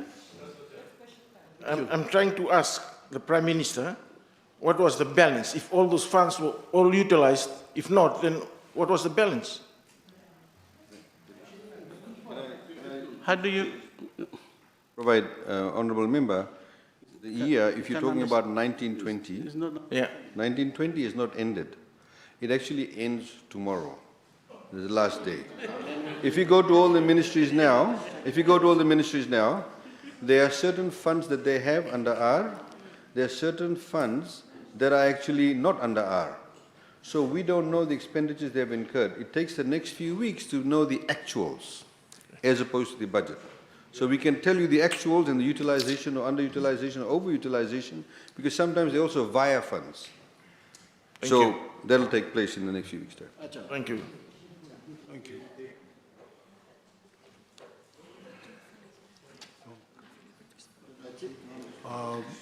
Rob Levy-Tissoel. Thank you, Chairman. As a lead on from that question, I suppose we could ask, given the substantial amount used referring to Seg 10, whether under Seg 1 personal emoluments, there is a need for monitoring and evaluation, and whether that whether there's somebody there who is conducting some form of monitoring and evaluation, or there are frameworks in place which could also give feedback on how these funds are used, whether they've been utilized fully, and what would the impacts of that regarding as a contribution to the sugarcane or sugar production. Thank you. Honourable Minister McCarthy. So, Honourable Member, if you see the staff emoluments, the Ministry of Sugar is actually quite small. There's obviously staff because it's a collaborative effort with FSC and the Ministry of Sugar. So yes, they do monitor, they do evaluate in conjunction with FSC. That's part of their job. So you don't have to have a separate allocation for that. Yep. Thank you. Just for the information, Chair, there are only 16 staff in the ministry, and we're working together with FSC on this. But for the information of Honorable Kurindani, 99% of the budget, of previous budget, was spent 2018, 2019, previous year, not this time around. So that's why. Thank you. We'll now go on to voting for the motion by the Honorable Biman Prasad that head 35.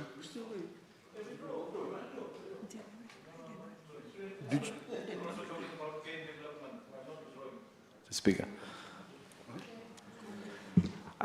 I've also talked about the reduction in cane development from 50, so I'm saying that the increase in 20 million will take that into account as well, apart from any shortfall in the price. Right, honorable members, we'll now vote on the motion by the Honorable Prasad that head 35 be increased by 20 million in Program 1, Activity 1, Seg 10, with respect to Sugar Stabilization Fund. Those in favor say aye. Aye. Those against say nay. Nay. The nays have it. Honorable members, Parliament will now vote on head 35. The question is that the amount of head number 35, Ministry of Sugar Industry, be approved. Does anyone oppose the motion? Those in favor say aye.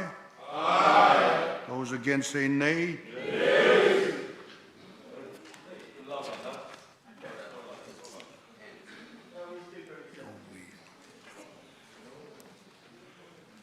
The head is agreed to. Secretary General. Head number 37, Ministry of Local Government. Program 1, Activity 1. No. Program 1, Activity 2. No. Honorable Rondoro, you have the floor. Just a clarification regarding Seg 6. There's allocation for rural local authorities of 300,000. Can we just be advised whether rural local authorities still exist?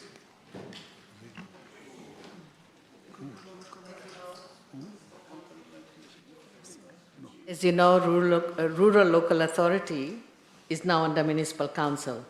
So municipal council is not charging them any rates. Government is subsidizing municipal council to provide that service. So this is where this money is used for things like managing the market or any building plan that needs assessment and so forth. Yeah. Thank you. Honorable Tambuya, you have the floor for your motion. Thank you, Honorable Chair. I move a motion that Program 1, Activity 2, Seg 6 be increased by 7,455,000 to do with the rural local authorities and waste collection subsidy municipal councils. I've lumped them together, Honorable Chair, so in that total amount. Thank you. Is there a seconder? Is there a seconder?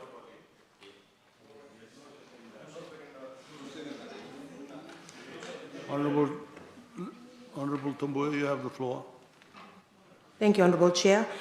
It has been indicated by the Honorable Minister in terms of the rural local authorities, which have now come under the municipal councils, that she's clarified that, which is good. The issue here is, and we hear over and over again, and it has been expressed in the media and covered, the issue of waste collection from the informal and squatter settlements as well as the municipal councils themselves. I feel like there isn't enough allocation. I keep hearing the minister would shout out from across the way, pay the garbage fee, pay the garbage fee. That is correct for ratepayers. However, as she just mentioned, they're not paying rates. However, the government is subsidizing we still have this problem of waste collection and waste building up in each of our municipalities as well as local authorities, informal and squatter settlements. It also addresses the issue that we currently having that there are no municipal council elections so that ratepayers can self-determine. So we're still depending on the councils. I feel there's a lot of burden on the local government ministry to be running the municipal councils as well as informal and squatter settlements. So the increase in the budget allocation would help her and her ministry to be able to aptly handle the waste collection, especially from these areas. Thank you, Honorable Chair. Thank you. Can I respond to that? Yes, you may. Rural local authority is not informal settlement to begin with. Rural local authority is places like Kandavu, Korovo, Senganga, Taviuni, Nambowalu, Navua. So these are the rural local authorities that the municipal councils are looking after. In terms of informal settlements that you're talking about, and I know where you're coming from, you only want to talk about Nasinu, and because that's where the garbage is. So for Nasinu, again, the government has set aside $2.5 million. But the problem here is, if you really want to hear what's happening in informal settlements and other areas, again, I will say, it's all about civic duties. Are we paying our rates? Are we paying our garbage fee? If you compare Nasinu with Suva, Nasinu has got 11,200 ratepayers, Suva's got 11,400 ratepayers. Suva collects 15 million in rates, Nasinu is invoiced 3 million, and we barely collect 1.5 million. How can you provide service with $1.5 million? Government has been subsidizing, and recently we have come across a situation which was cleanup campaign after Cyclone Herald, where the various municipalities had to step in, various ministries had to step in to clean up. And that has cost a lot of money. Even JICA came on board. One of the problems, I would encourage you to also go out in the communities and ask them not to put out their rubbish on the day it is not collected. As soon as the cleanup is done, the very next day, all rubbish is out again. This is the problem. In fact, the communities are talking about it. It's been reported in the paper. So this is the issue that we have. Now, if you want to know how we're going to deal with this issue, we're going to go into a shared services with Suva City Council. So in other words, rather than paying Nasinu Town Council to manage garbage, we'll give it out to Suva City Council under Section 88 of Local Government Act. I hope that explains. Honorable Temu Kepa, you have the floor to move your motion. My motion, Honorable Chair, is on Program 1, Activity 2, Seg 7, on special administrators. Is there a seconder? Second, Honorable Chair. You have the floor. Seconded. Thank you, Honorable Chair. My motion is on that Seg, where we remove the special administrators to be replaced by municipal councillors. And why I am bringing that up, Honorable Chair, is for the sake of democracy, which the Prime Minister and the government is always telling us we should live by. So we are looking at terms of democracy so that the ratepayers, I'm a ratepayer, Honorable Chair, are represented by our councillors who can voice our issues in the municipal councils. So we have better services, garbage, water, fire, even the buildings, Honorable, construction of buildings. Had the Suva City Council, Honorable Chair, been there, we would not have this monstrosity of a building that's going up in McGregor Road, that people who live around there, and even the school next door, Holy Trinity School, look at it fearfully every day. And we wonder how, in the first place, it was able to be constructed in that on that particular site. Had there been a city council in place with city councillors responsible for these areas, that wouldn't have been able to be constructed, because they would have had engineers, structural and all the other engineers that would have looked at it and would not have allowed it to go up, so that people now are fearful that one day an earthquake or whatever will collapse that building and people around it, those who use the roads, the residential areas. We don't know what will happen to them, Honorable Chair. So that is my motion today, Honorable Chair. Honorable Bimal Prasad, you have the floor. Thank you, Mr. Chairman. I just, in support of the motion, I just wanted to also raise this question, because I remember this very, very clearly since 2014, when Honorable Bala had promised that the first thing on his agenda at that time would be the town council election. Then subsequently that was changed, and we were told that the Town Council Act was being reviewed. Then we have a new Honorable Minister, she also promised I didn't promise anything. review of the Act. And we've had this argument, Mr. Chairman, before that, elected councillors were corrupt. I mean, we see corruption even in the unelected councils now. So I don't think that is the sole argument. I think the question is, when are we going to review the Act, and when do we plan to have an election? And I don't see any allocation for review of the Act in the budget at all. Thank you, Mr. Chairman. Can I? Honorable Minister. Thank you, Chair. To start off with, there was corruption with the councillors, and that was my first ministerial statement that I made. Number of examples I shared where the money was wasted. We have lost properties, we have lost car parks, we have lost many things. Here, a number of properties under this government, we have built assets for municipal councils. Reki Reki never owned a single property, nothing. They were renting a place. Today, they've got Reki Reki Market, an asset upon which they can raise loan and they can build more assets. Now, coming to the no allocation for the review of Local Government Act or review of any other act, what I had said in my ministerial statement, that we will review the Town and Country Planning Act, Subdivision Act. That is more important because it features into the local government review. So that process has already started. Where is the allocation? The allocation is under Urban Policy Action Plan.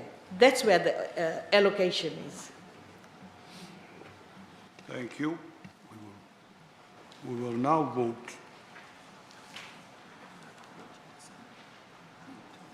I beg your pardon. Program 2, Activity 1. Honorable Girangara Tambua. Thank you, Honorable Chair. On Program 2, Activity 1 under Town and Country Planning, General Admin and Planning, Mr. Chair, under Seg 7, I just wanted to ask the Honorable Minister, the Urban Policy Action Plan implementation, Seg 7, that has an allocation of 170,000. It's an increase from 50,000 allocated in the last proper budget. And also in Seg 7, the digitalization e-service platform project, allocation of 160,000. Could you tell us what that's for the Singapore Corporation Enterprise? Thank you. Thank you, Chair. There are three questions, actually. The first one is Urban Policy Action Plan. As I mentioned just a while ago, this particular allocation will be used for the nationwide consultation on the draft Town and Country Planning legislation. We also want to revise the town planning scheme plans. So this is where the money will be used up. And then coming to the next question or clarification you wanted or more information you wanted, which is on digitization. As you have heard, that the government is planning to move construction permits online, and for that we need to do an audit in-house. IT audit needs to be undertaken in all municipal councils, as well as town and country planning, so that we'll be able to link up with one another when the construction permits come online. So that linkage is very important with Town and Country Planning Office. So it's an audit of all the digital infrastructure we have or we may need to go online. And the other one was the Singapore Corporation Enterprise. This is the master plan that I mentioned earlier on. We have completed phase 3 of this master plan, and the other 3 phases are left. Spatial master plan is complete. We're looking at the concept master plan. Yeah. Thank you. We will move on. We will now vote on the motion by the Honourable Linda Tabuya. Honourable Chair, the Honourable Minister has explained in terms of the plans to partner with the Suva City Council, and certainly Nasinu looks forward to that. I hope there's other plans for the other municipalities to have partnerships with their surrounding areas. So on that note, at this point, I'll withdraw the motion. Thank you. Thank you. We now look at the second motion, that of the Honourable Anditemo Mukepa, that Head 37 be removed in Program 1, Activity 2, Seg 7, with respect to special administrators. All those in favour say aye. Aye. Those against say nay. Nay. The nays have it. Honourable members, Parliament will now vote on Head number 37. The question is that the amount of Head number 37, Ministry of Local Government, be approved. Does any member oppose the motion? No.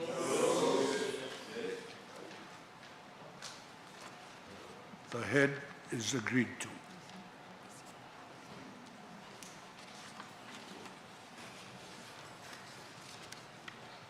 Secretary General.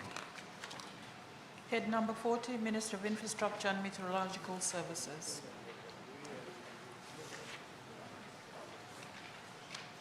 Program 1, Activity 1. No.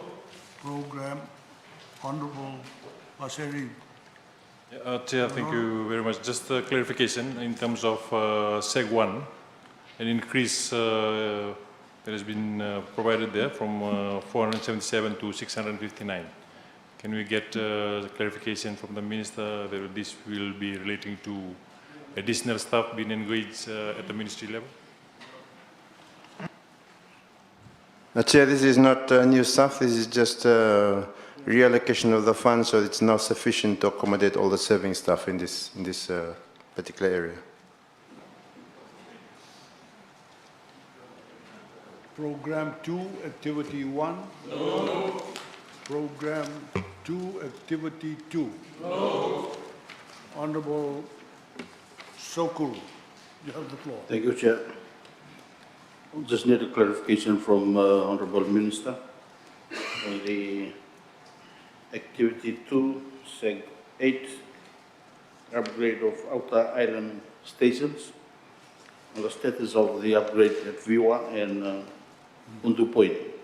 When is this project commencing? I don't have the exact dates with me, but you can rest assured that given that it is for this financial year, it will be completed in that financial year. Thank you. Activity 3? No. Activity 4? No. Activity 5? No. Honourable Aseri Rondrondo, you have Yes, the floor. Chair, thank you. Just on the water resource investigation, an amount of $10,000 been provided under SEG 7. Can we just get the details of this allocation? What is it relating? Activity 5, Seg 7. $10,000? Yes. This is funds to cater for research into future locations for additional installation of telemetry and rainfall equipment. So under the hydrology, they measure rainfall. So they have these stations all around the country. So this will be to cater for the research as to which future locations we need to put these instruments into. Thank you. Program 3, Activity 1. No. Program 3, Activity 2. No. You have the floor, Honorable Rodon. T1 Chair, Seg 2, there's a huge reduction in terms of the government wage earners. Can we just get a clarification whether this is relating to workers being laid off, or what does this huge reduction relate to? No one's being laid off. It's just a readjustment, so this money is now going to sue. It's for the people to post. It meets the amount of money that is needed for the workers that are there. Thank you. Activity 2. No. Activity 3. No. Program 4, Activity 1. No. Honorable. Yes, thank you. Yes, thank you, Chair. I would like to get some clarification from the Honorable Minister on Seg 10. Seg 10. Yeah. On house wiring for grid extension projects, 7,800,000.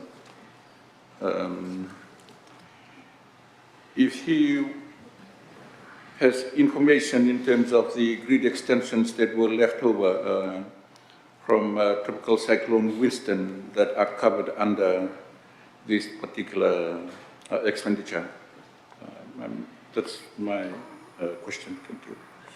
Thank you. Honorable Minister. Basically, this funding is to, there's no new projects come online. It's all the ones that were there that need to be completed will be addressed in this. So it's about 3 million of it. It's allocated to install proper wiring in homes that will reconnect households to EFL.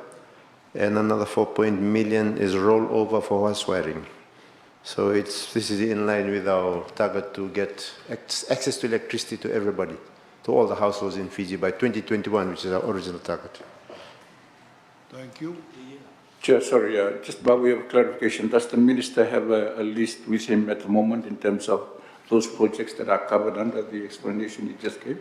I will have it. I think that's something that you can ask for now, provide that information or in a question session. Thank you. Honorable Bulitavu. Yeah, just to help the Honorable Minister, Honorable Chair, probably if the Honorable Minister can provide a budget kit, which will list all those projects. So you can just see where those allocations are going to, in which projects and allocation. Members are free to send me questions, email, any other way, and we get that information to you. Thank you. Honorable Bulitavu. Activity 1, Seg 4, Seg 10. What's this one? In regards to house wiring and grid extension project, which amount to 7,894,652. That's finished. Is this covers the project at Mali Island? Mr. Chair. Ask again, what's that? What?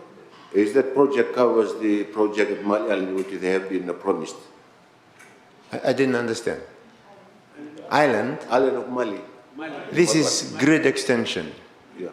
So I'm not too sure if Mali is included in the grid extension. I think Mali, they're supposed to take the electricity underwater, but if it's coming from EFL, then it would be included. But I would have to clarify that. Thank you. Honorable Antonio Lavu. Thank you, Honorable Chair. Just a clarification on the climate change resilient renewable energy development project in Taviuni. Does that go together with the Seg 8 on the construction of Moa Access Road? Yeah. Moa Access Road, this is a solar project to be funded by KOICA in Moa. So government's role will be to pay off the VAT component of the investment by the Koreans and also provide the road. That's why you have the Moa Access Road, to provide the road into the area where the Koreans will build their solar farm, small solar farm, that will complement the hydro and provide renewable energy all along that part of Taveuni. Thank you. Program 5, Activity 1. Honorable members, Parliament will now vote on head number 40. The question is that the amount of head number 40, Ministry of Infrastructure and Meteorological Services, be approved. Does any member oppose the motion? No. As no member opposes, the head is agreed to.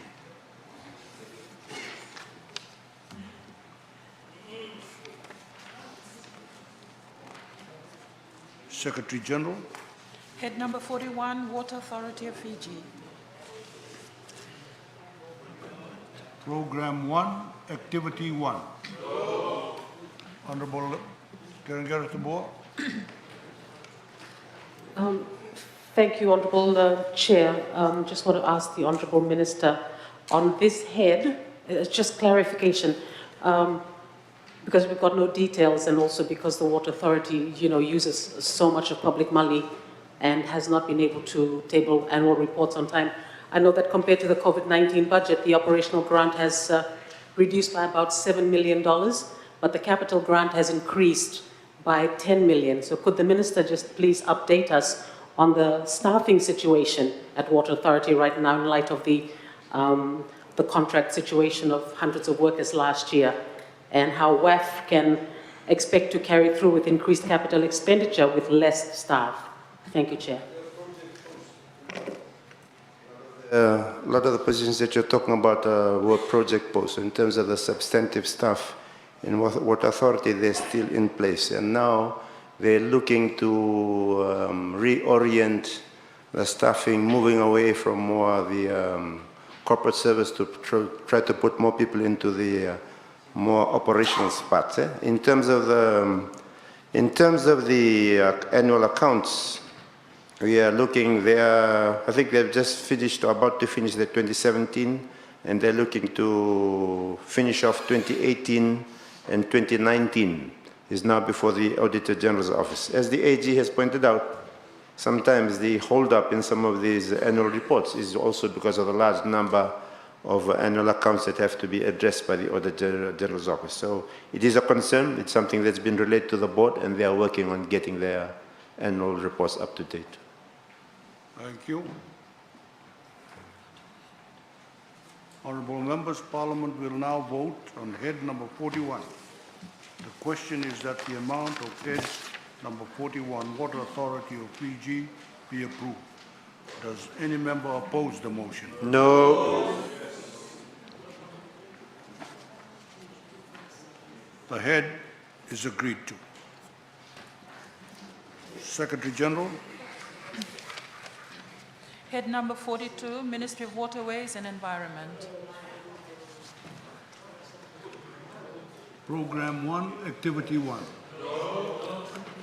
Honourable Terengara Tambua.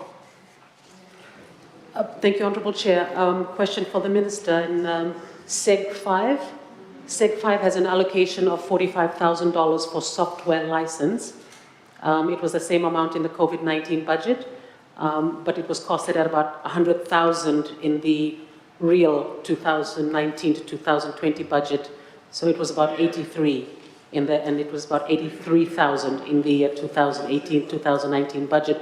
Could the Minister please clarify what this software license is for and why it's cost so much year over year? Thank you. Honourable Minister, you have the floor. Chair, we have a number of softwares within the Ministry of Waterways and Environment. This, for example, AutoCAD for drawing and design of seawalls. So there are a few others for environment that we're using for mapping for foreshore, and also undertaking the mapping of the forest cover, etc. So that's the license fee. Thank you. Program 2, Activity 1. Honorable Brother Suliano Matantombua. Thank you, Chair.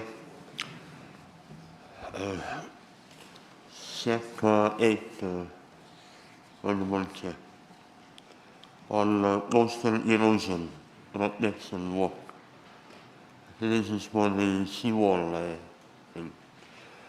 Since 2014, I've been asking the Minister then, and now we have Honorable Mahen, for the seawall in Vivatuloa, Chifli village in Lamosi.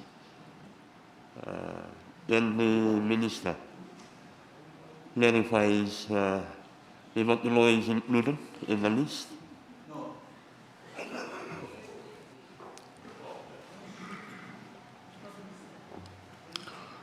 No, no. The only two that are included here is Kandavu Island Seawall Project, which is a rollover of $800,000, and the Bau Island Seawall Project. GTB has approved it, so we've got. That's good. Yeah.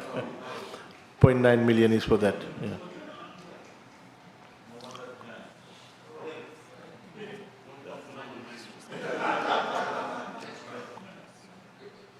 Honorable And Leader of the Opposition. expenditure 8, expenditure group 8, the drainage for rural residential areas. Does that include the villages and in the delta areas? Like Yes, mine? yes, precisely is for that. Thank you.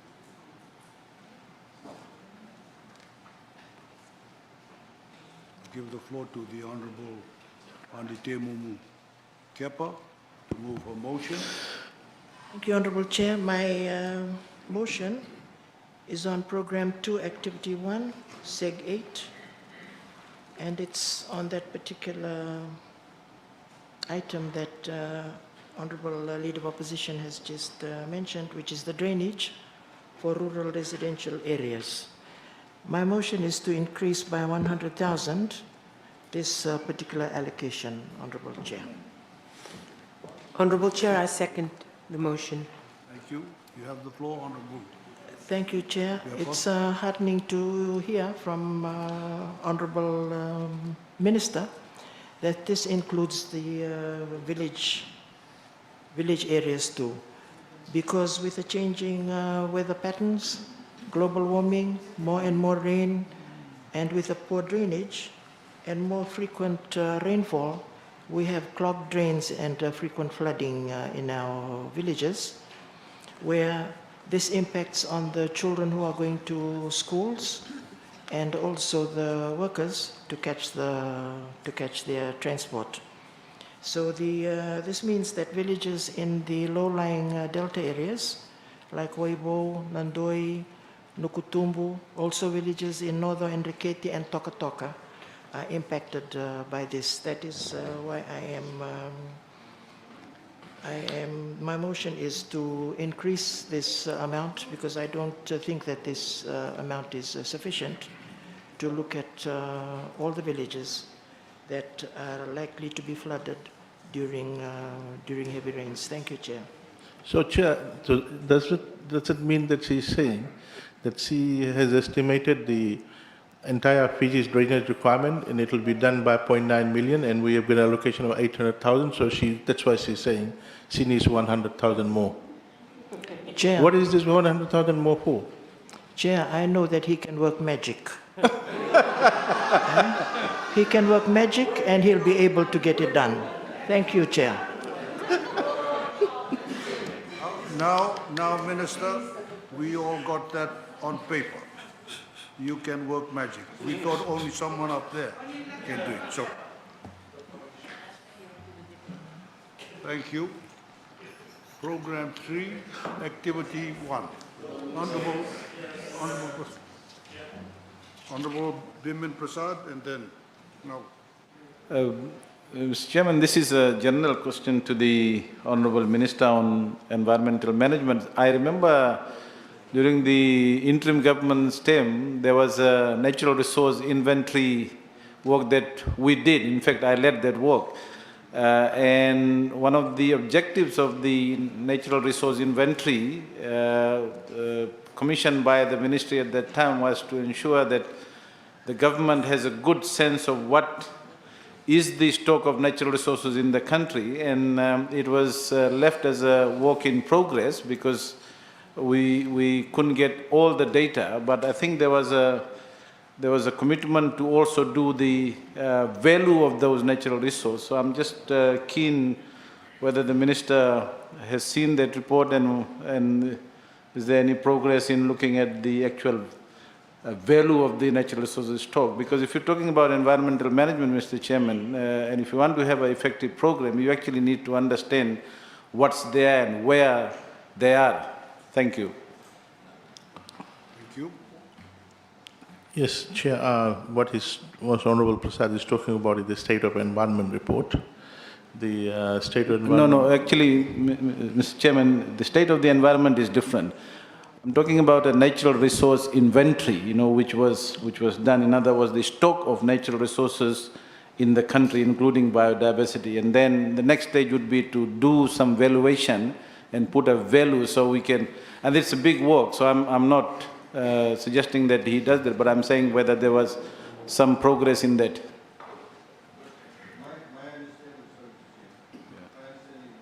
You did not give the inventory though. No. The inventory was there. We completed the entire inventory.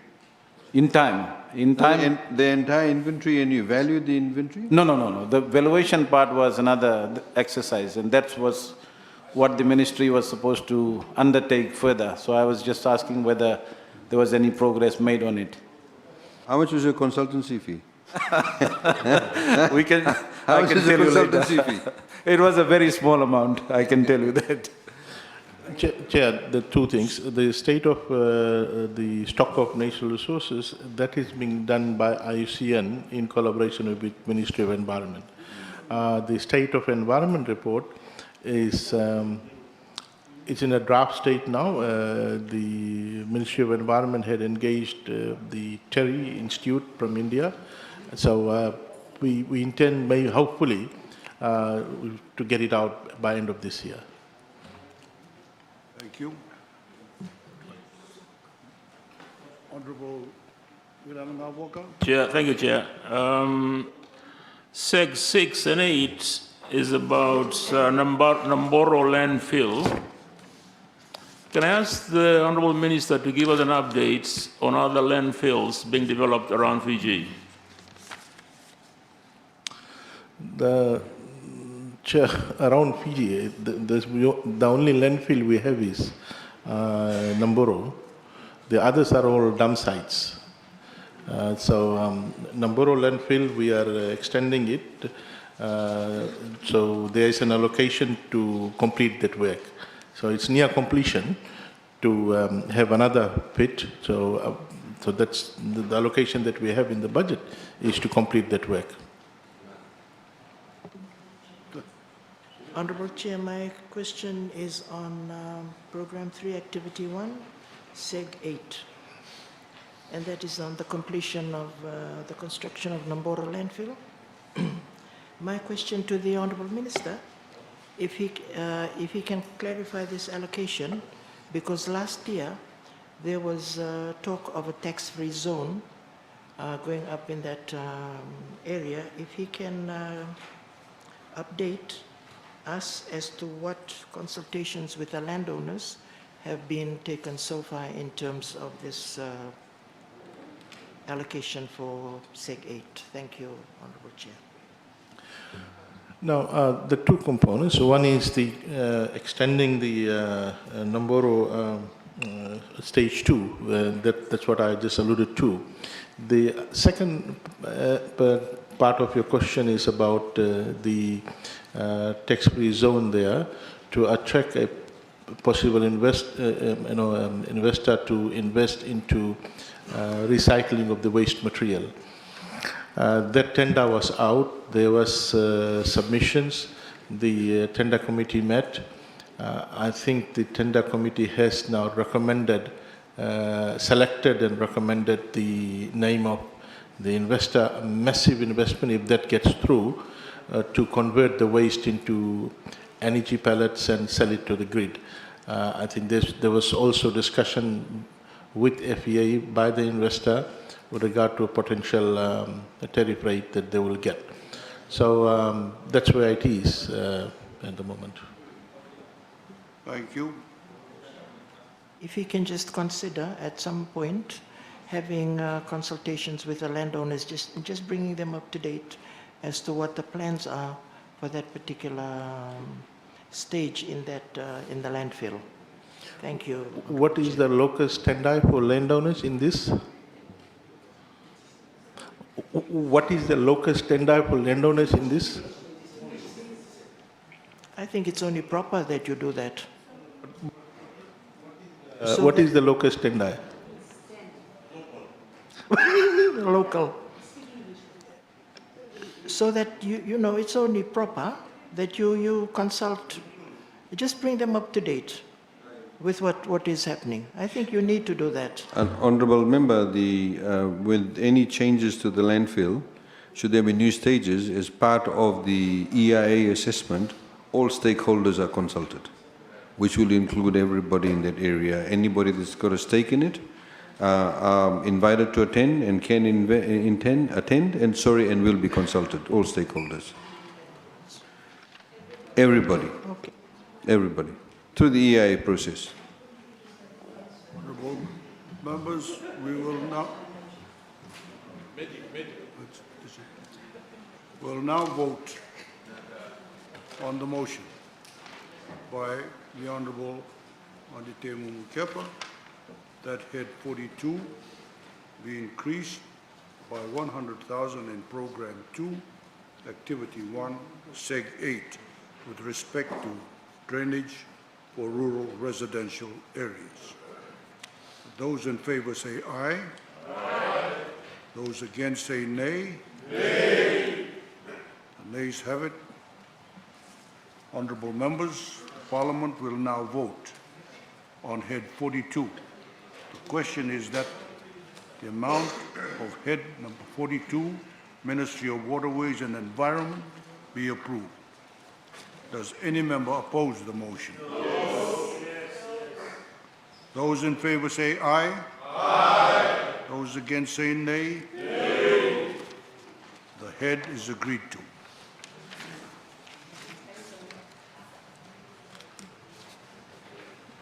Secretary General. Head number 43, Fiji Roads Authority.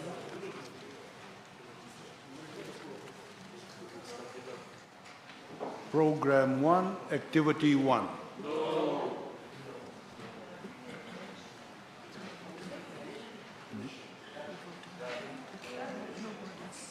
The Parliament will now vote on head number 43. The question is that the amount of head number 43, Fiji Roads Authority, be approved. Does any member oppose the motion? No. The head is agreed to. Secretary General. Head number 49, Peacekeeping Missions.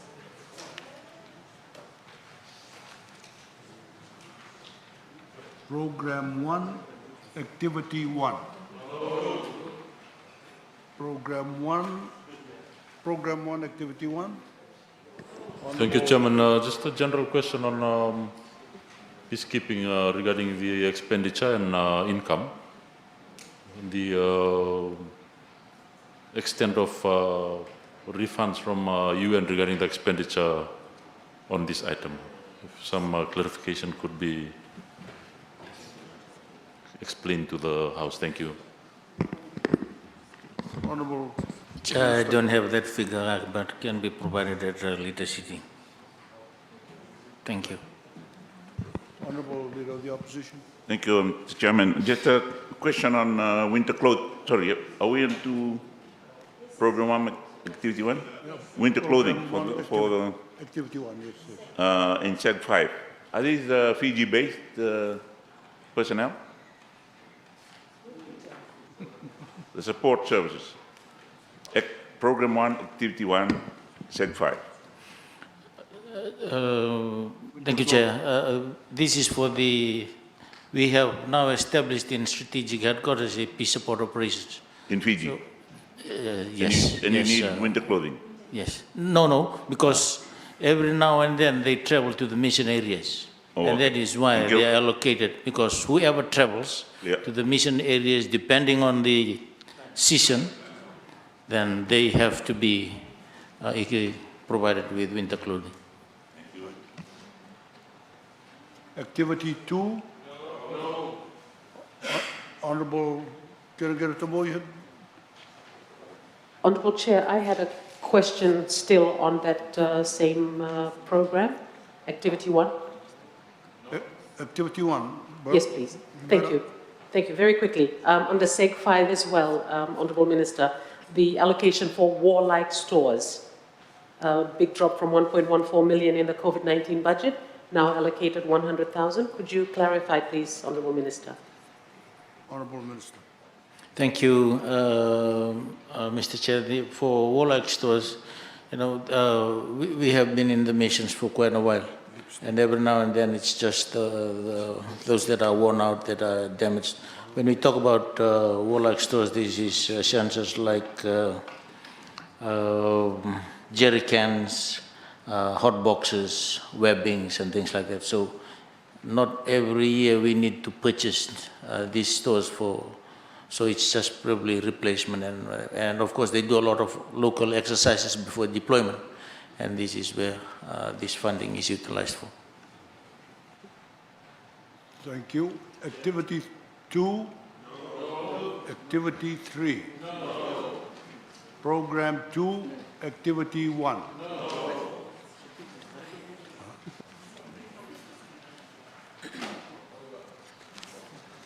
Parliament will now vote on head number 49. The question is that the amount of head number 49, peacekeeping missions, be approved.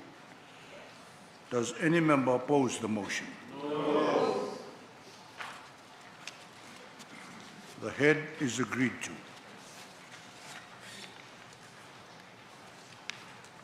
Secretary General. Head number 50, miscellaneous services. Seg 1? No. Seg 2? No.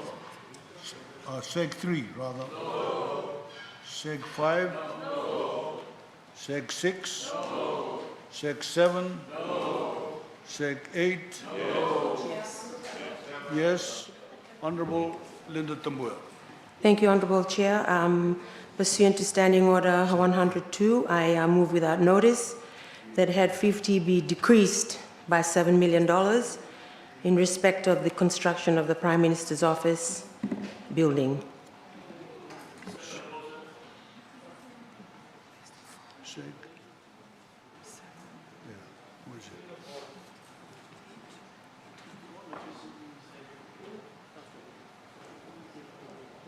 You have the floor. Thank you, Honorable Chair.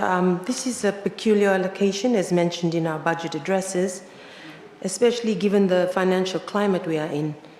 As legislators in the highest court of the land, we must not be seen to be endorsing something for our leaders when our people are suffering, are unemployed, reduced wages, and struggling to maintain their livelihood. Already, $13.35 million was allocated in the last 3 budgets. $5 million, $8 million, and $350,000 last year. Our priority right now, Honorable Chair, is to support our people socially and economically, not further our own lives through luxury and a new office. Therefore, I present this motion to the House, Honorable Chair. Thank you. Thank you.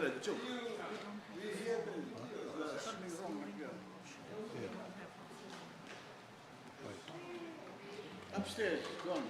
Downstairs. Do you have your form? Your form. Sorry, Honorable Chair, I moved a motion without notice under 102. Thank you.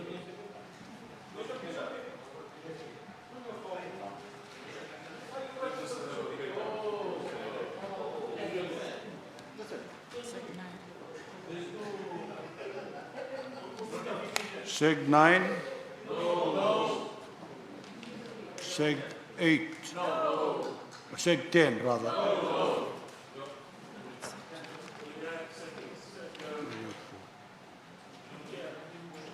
Yeah, can I,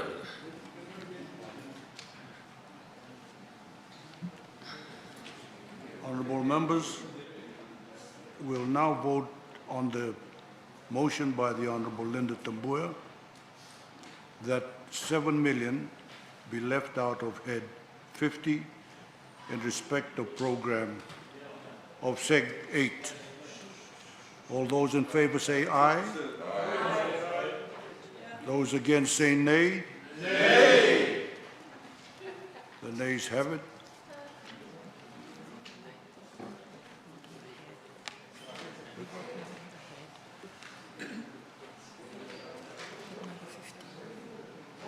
Honorable members, the Parliament will now vote on head number 50. The question is that the amount of head number 50, miscellaneous services, be approved. Does anyone oppose the motion? No. Those in favor say aye. Aye. Those against say nay. Nay. The motion is agreed to.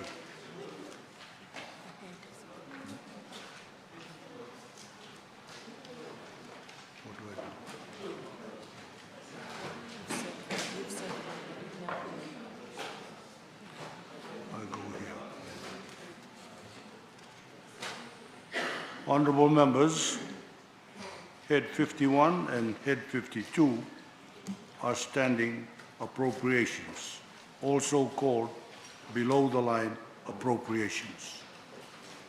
Head 51 lists all the pensions that are payable. These are a charge on the government's finances. Head 52 are the charges on account of public debt.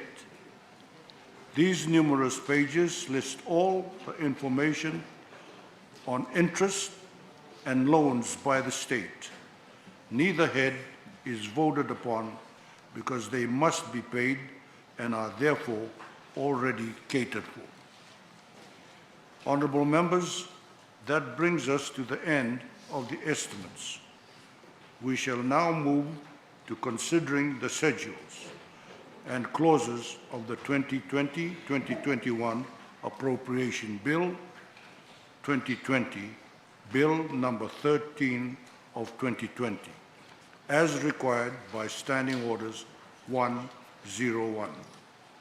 Honorable members, since we have not amended the estimates, Standing Orders 101 prevents any amendments being moved and made at this stage.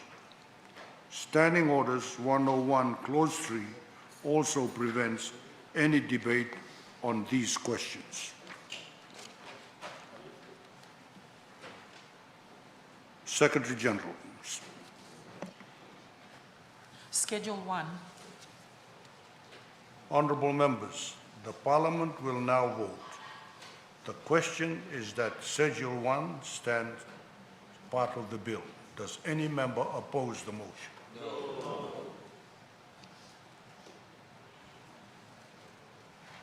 As no member opposes, the schedule is agreed to unanimously. Secretary General. Schedule 2. Honorable members, the Parliament will now vote. The question is that Schedule 2 stands as part of the bill. Does any member oppose the motion? No. As no member opposes, the schedule is agreed to. Secretary General. Clause 1. Honorable members, the Parliament will now vote. The question is that Clause 1 stands as part of the bill. Does any member oppose the motion? No.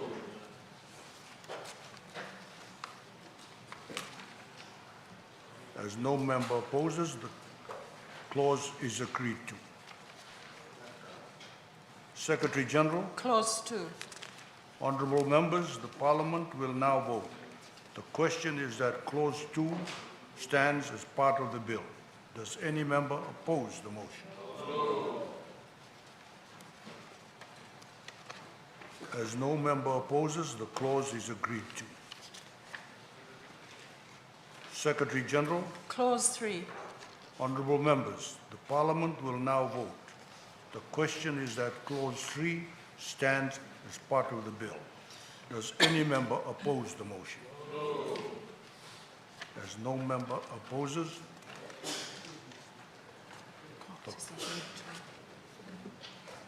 the clause is agreed to unanimously. Honorable members, that brings us to the end of the Committee of Supply. We have now concluded voting on heads 1 to 50, as well as the schedules and clauses of the 2020-2021 Appropriation Bill 2020, Bill number 13 of 2020. And therefore, I will now resume the Speaker's chair.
Secretary General, Third reading of the 2020-2021 Appropriation Bill 2020, Bill number 13 of 2020.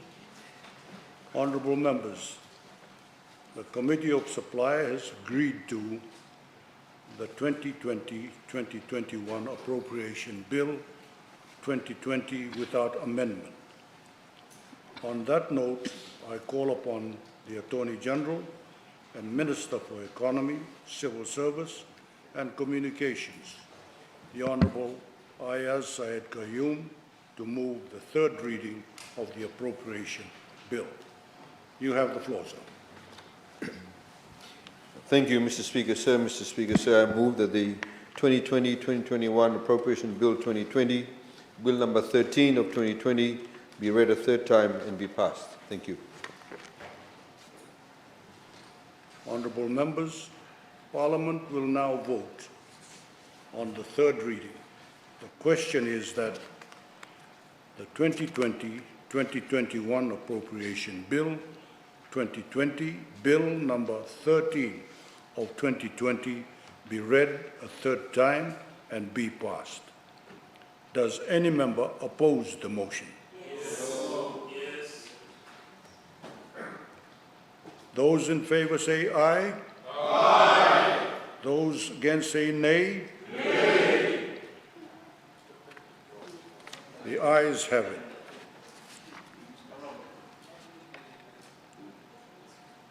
The motion is agreed to. Secretary General.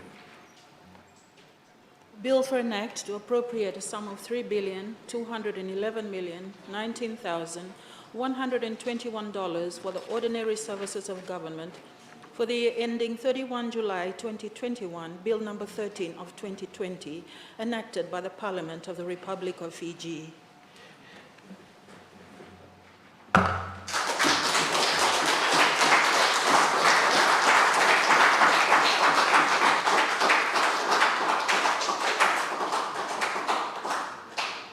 Honorable members, Parliament has now passed the 2020-2021 national budget.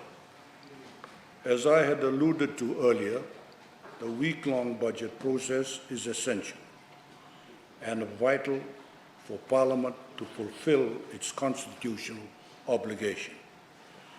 On that note, I take this opportunity to thank all honourable members for your contributions during this integral process. I also congratulate the Honourable Attorney General and Minister for Economy, Civil Service and Communications on the successful passing of the 2020-2021 national budget. Thank you, honourable members.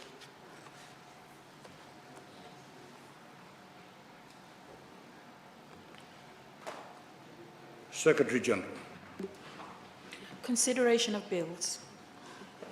Honourable members, I now call upon the Attorney General and Minister for Economy, Civil Service and Communications, the Honourable Ayaz Syed Qayyum, to move his motion.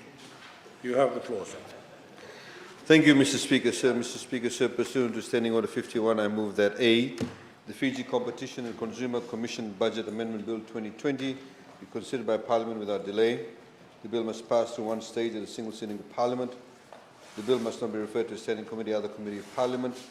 The bill must be debated and voted upon by Parliament immediately after the vote, which we have just done, on the consequential bills for the 2020 budget table on 17 July 2020, and the bills table on 29 July 2020, and that the time for the debate for the bill be limited to ensure the bill is debated and voted upon during this sitting of Parliament. Thank you, sir. Is there a seconder? Honourable Speaker, sir, I beg to second the motion. I now call upon the Honourable Attorney General and Minister for Economy, Civil Service and Communications to speak on his motion. You have the floor, sir. Thank you, Mr. Speaker, sir. Mr. Speaker, sir, again, this amendment is sought in line with the budget announcement that was made on the 17th of July, and essentially is about enforcing ensuring the monitoring and indeed enforcement and the passing off of the reduction of duties, including excise duties of goods, over 1,600 goods that have been reduced, the ability for FCCC to be able to enforce that. And we can debate this tomorrow. Thank you, sir.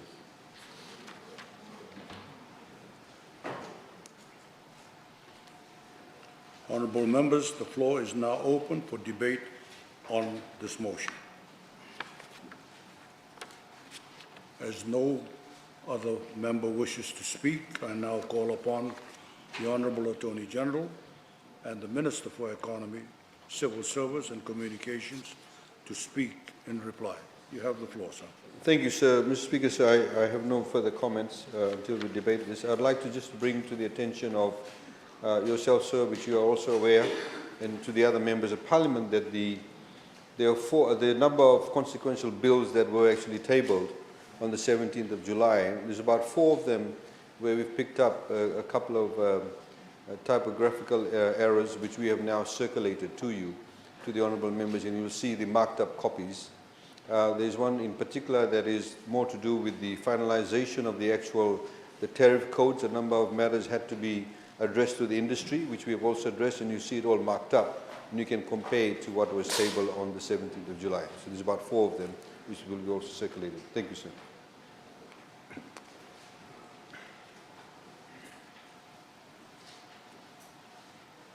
Honourable members, the Parliament will now vote. The question is, pursuant to Standing Orders 51, that A, the Fiji Competition and Consumer Commission Budget Amendment Bill 2020 be considered by Parliament without delay. B, the bill must pass through one stage at a single sitting of Parliament. C, the bill must not be referred to a standing committee or other committee of Parliament. D, the bill must be debated and voted upon by Parliament immediately after the vote on the consequential bills for the 2020-2021 budget. tabled on the 17th July 2020 and the bills tabled on 29th July 2020. And E, that the time for the debate for the bill be limited to ensure that the bill is debated and voted upon during this sitting of Parliament. Does any member oppose the motion? No. There being no opposition, the Parliament will now vote by acclamation. Those in favor say aye. Aye. Those against say nay. The ayes have it. The motion is agreed to unanimously.